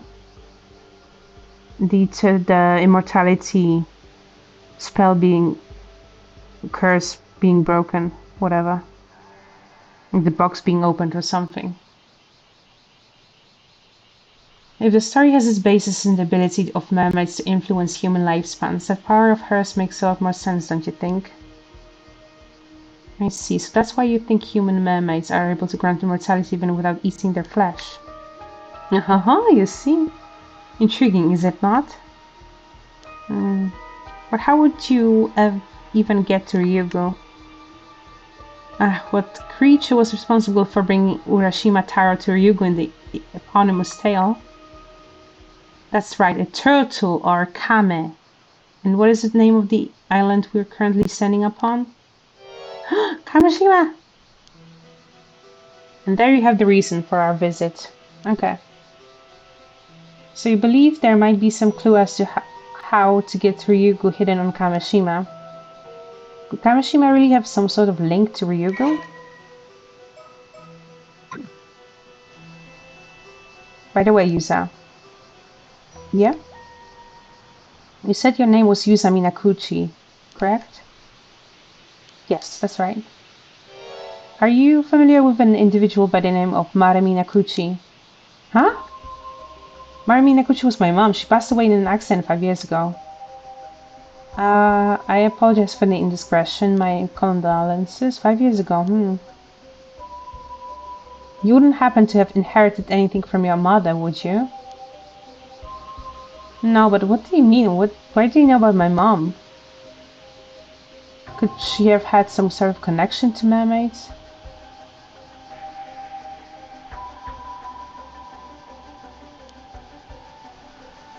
What if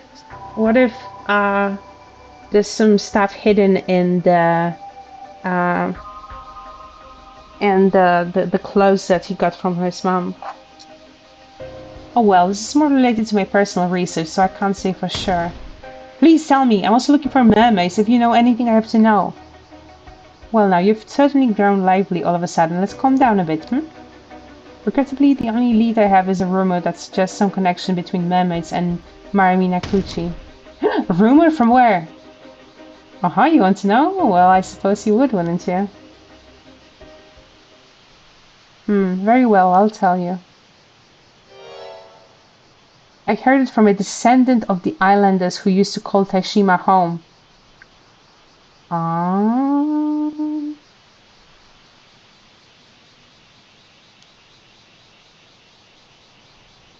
Yeah, I feel like...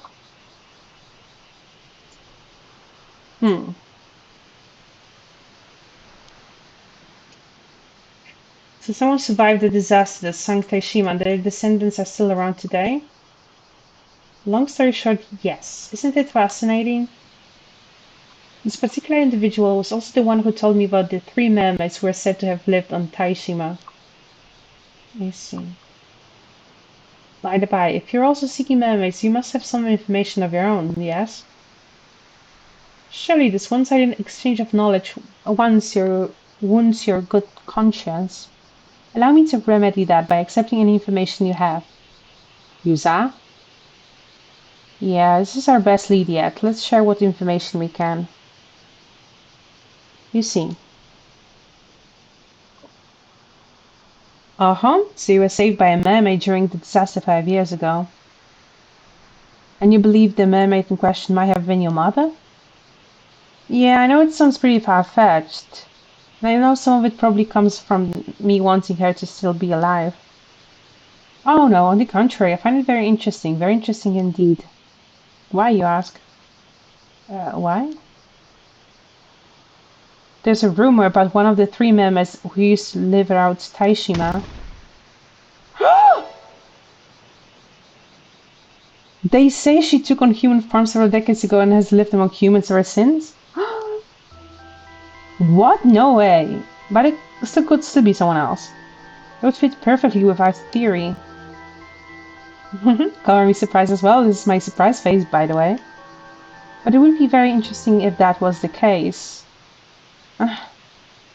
Sorry, Abby, I think I'm at my limit. Oh my, that bad, is it? Something wrong? My apologies. As much as I wish we could talk more, it would appear we're out of time. I'm afraid we must bid you goodbye for today. What was she doing? Now that you mention it, if you're looking to make the last ferry, you'll probably want to be heading back soon. Wait, this is the most promising lead we've found. If you could stay just a bit longer. Believe me, I'd love to continue our chat too, but the little lady's been feeling a bit under the weather ever since arriving here, you see. Oh, I'm sorry to hear that. You're not going to get another nosebleed. If you're feeling that bad, maybe you should stay for the night after all. Thank you, I'm just about holding the nosebleed in. But I really should get off the island as soon as possible. Ever since arriving here, I've had this feeling that some terrible calamity is approaching. Yes, it is. A calamity? You can't mean. I forgot to mention, young Kirka here is a bit sensitive to things in that sphere, if you catch my drift. Okay, but as reluctant as I am to part ways, we really must go. Many thanks for the information you shared, and never fear, we'll be back tomorrow. Tomorrow. Yusa? I'm sorry, excuse me. Abby, you rang? No. If you happen to find any more leads on mermaids today, could you let me know as soon as possible, please? Oh, I didn't expect you to be all that interested. Very well. If I hear anything else, I'll be sure to let you know. If you could give me your contact information, perhaps? Thank you.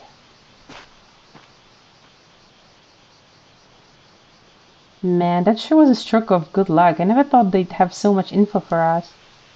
We managed to learn a lot, but it seems like getting any more from them today will be a bit tough. I really need that information by tomorrow, though.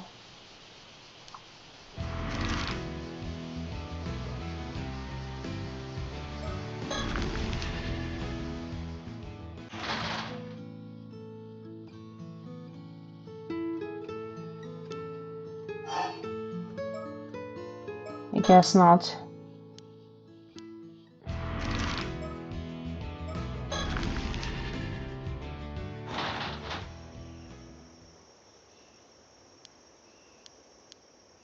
Okay, not here as well.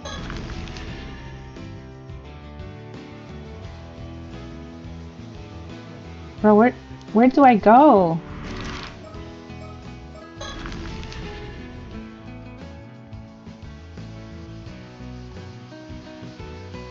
No one's here anymore. Yeah.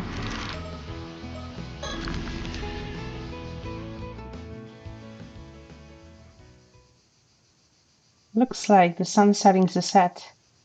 Why don't we go over what we've learned so far? Yeah, good idea. First, we learned that my mom was considered cursed by some of the islanders. Yeah, they said she was descended from the person who originally called for the curse of the raging waves or something like that. And because he thinks the curse is about to break out again, Mr. Wackamore is currently trying to find a way to stop it. Not everyone on the island believes in it, though. Hikuko and Shotaro didn't seem to believe in it at all, yeah. We also managed to speak with those two foreigners who were looking for mermaids. They sure were full of surprises. There's also that rumor about mermaids living near Taishima, a nearby island that was destroyed, and that one of them assumed human form. I never thought we'd find something to support the idea that my mom might have been a mermaid. Whatever else we may have learned from this, the mermaid that I encountered 5 years ago may very well have been one of those three living near Taishima. We also got some hints about where those mermaids might have come from. Yeah, there's a good chance they originally came from an otherworldly place called Ryugu. If they're in a place like that, I don't see how we could ever get to them though. What that girl said about a calamity approaching is bothering me a bit too. There's no way she should know about the curse for the raging waves, right? Do you think that means the curse is real after all? Sammy, I just realized something. Yeah? If the curse of the raging waves is in danger of breaking out again, then wouldn't that mean its curse bearers still around today? Oh, damn, you're right. But your mom is, well, not with us anymore. Mr. Wakamura seems to think I wasn't the direct cause of the curse reappearing, too. Yeah, he'd probably be coming down on you even harder if he thought you were. So the person responsible would be someone who wasn't here 5 years ago, but is here now.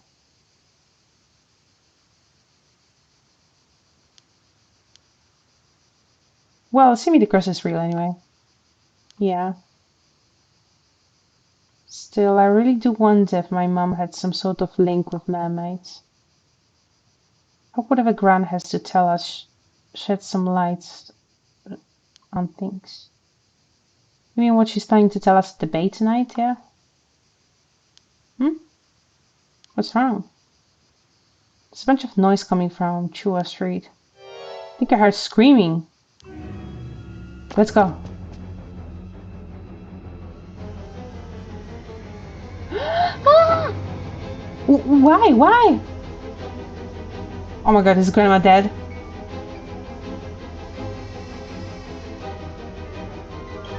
What happened? What's wrong? Tsukasa, what's going on? I don't... We were just... Sato just... Oh my god, Sato's dead? Yusa, look over there! What? Ah! Oh!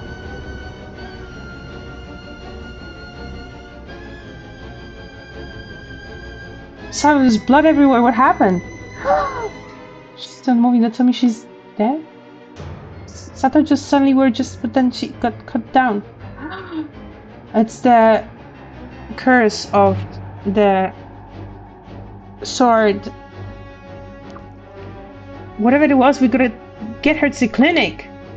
Wait, what's happening? Whoa! Sato, her wound is...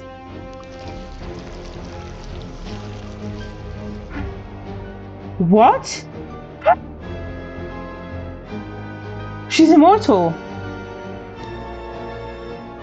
The wound is gone. Sato, are you okay? Sato?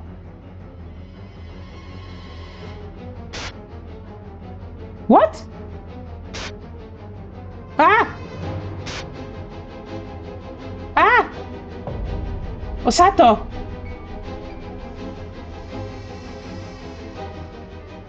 I'm getting goosebumps. No, I'm too scared to go on.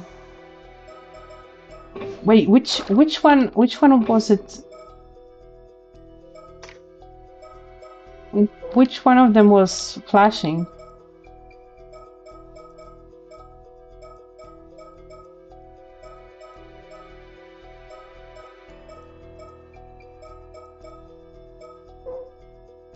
No, that wasn't this one.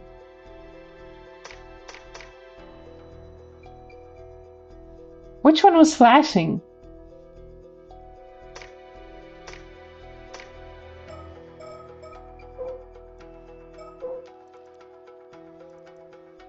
No, that wasn't this one. Wait, what? Where's the...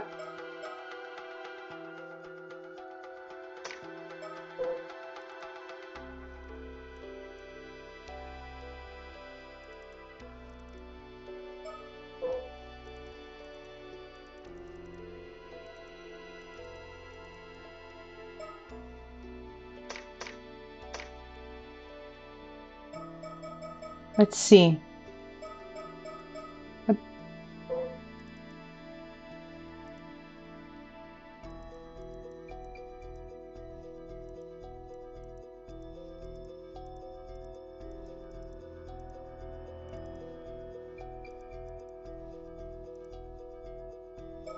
I don't.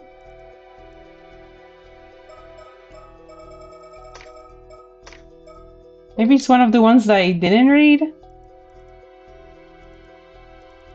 Okay, let's read the ones that I... Tales of Ryugu, the abode of the god of the sea, exists in every area of Japan, posited by some theorists to be the eternal worlds of legend. It is said to be a perpetual paradise connected to this world via the seabed that bestows everlasting youth and unnatural longevity to those who live there. Some tales also equate Ryugu with the underworld, the place where the dead journey after death. The tale of Urashima Taro about a youth who was invited to the seafloor palace of Ryugu as thanks for rescuing a turtle led to Ryugu's name becoming widely known throughout the century. In the story, a princess called Otohime serves as a ruler of Ryugu Palace, but Otohime originally referred to priestesses serving the god of the sea who presided over Ryugu. And again, like one of them just read themselves. No, it's too short. No!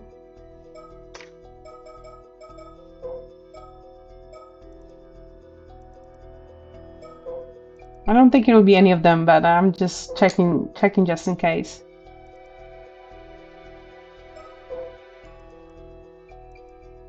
No.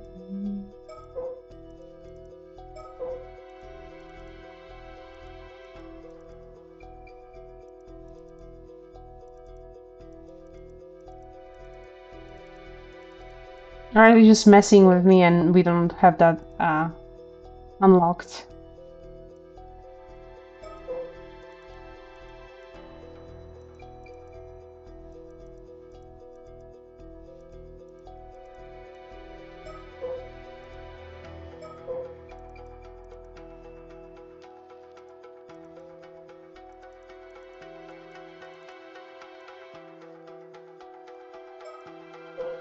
Oh my god.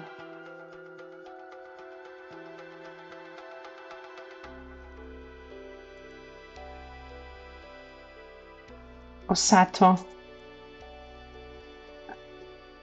Oh wait, we haven't read this one. This one that was that this one was the one that we haven't read, but then it just read itself. The Mermaids of Betsuho. According to the Kokon Chomonju, a collection of notable tales old and new, an anthology of spoken stories compiled in the 13th century. 3 mermaids were discovered caught in a fisherman's net in Betsuko in Ise province, modern-day Napebo, Kawaga town in Sioux City.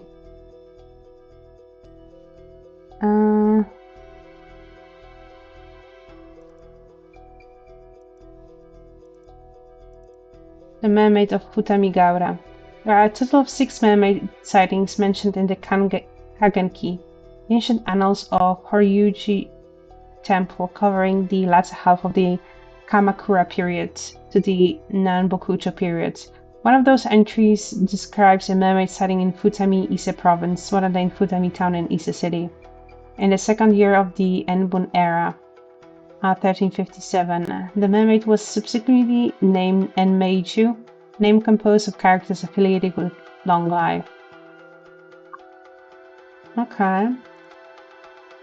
Ano town's Yakobikuni, although the exact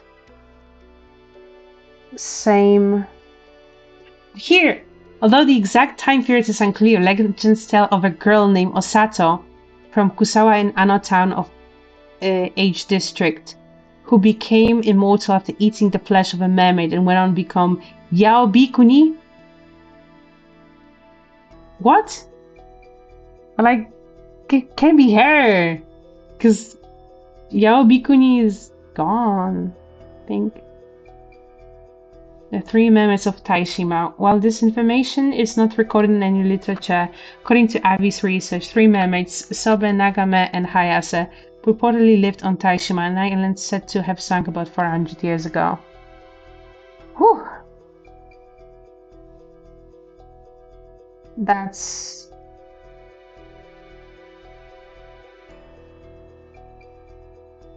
a lot. Yeah, I think we should finish it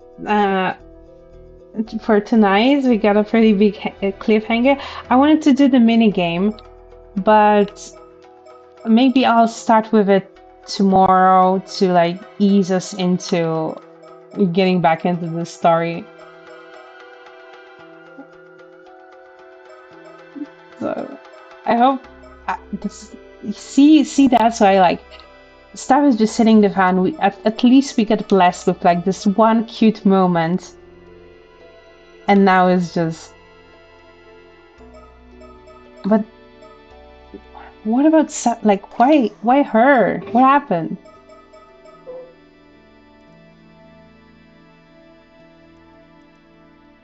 Let's see. She suddenly arrives, claiming she was a child of a relative of the Wakamuras. She showed no sign of attending school or doing any sort of work. Okay, that kind of makes sense. No.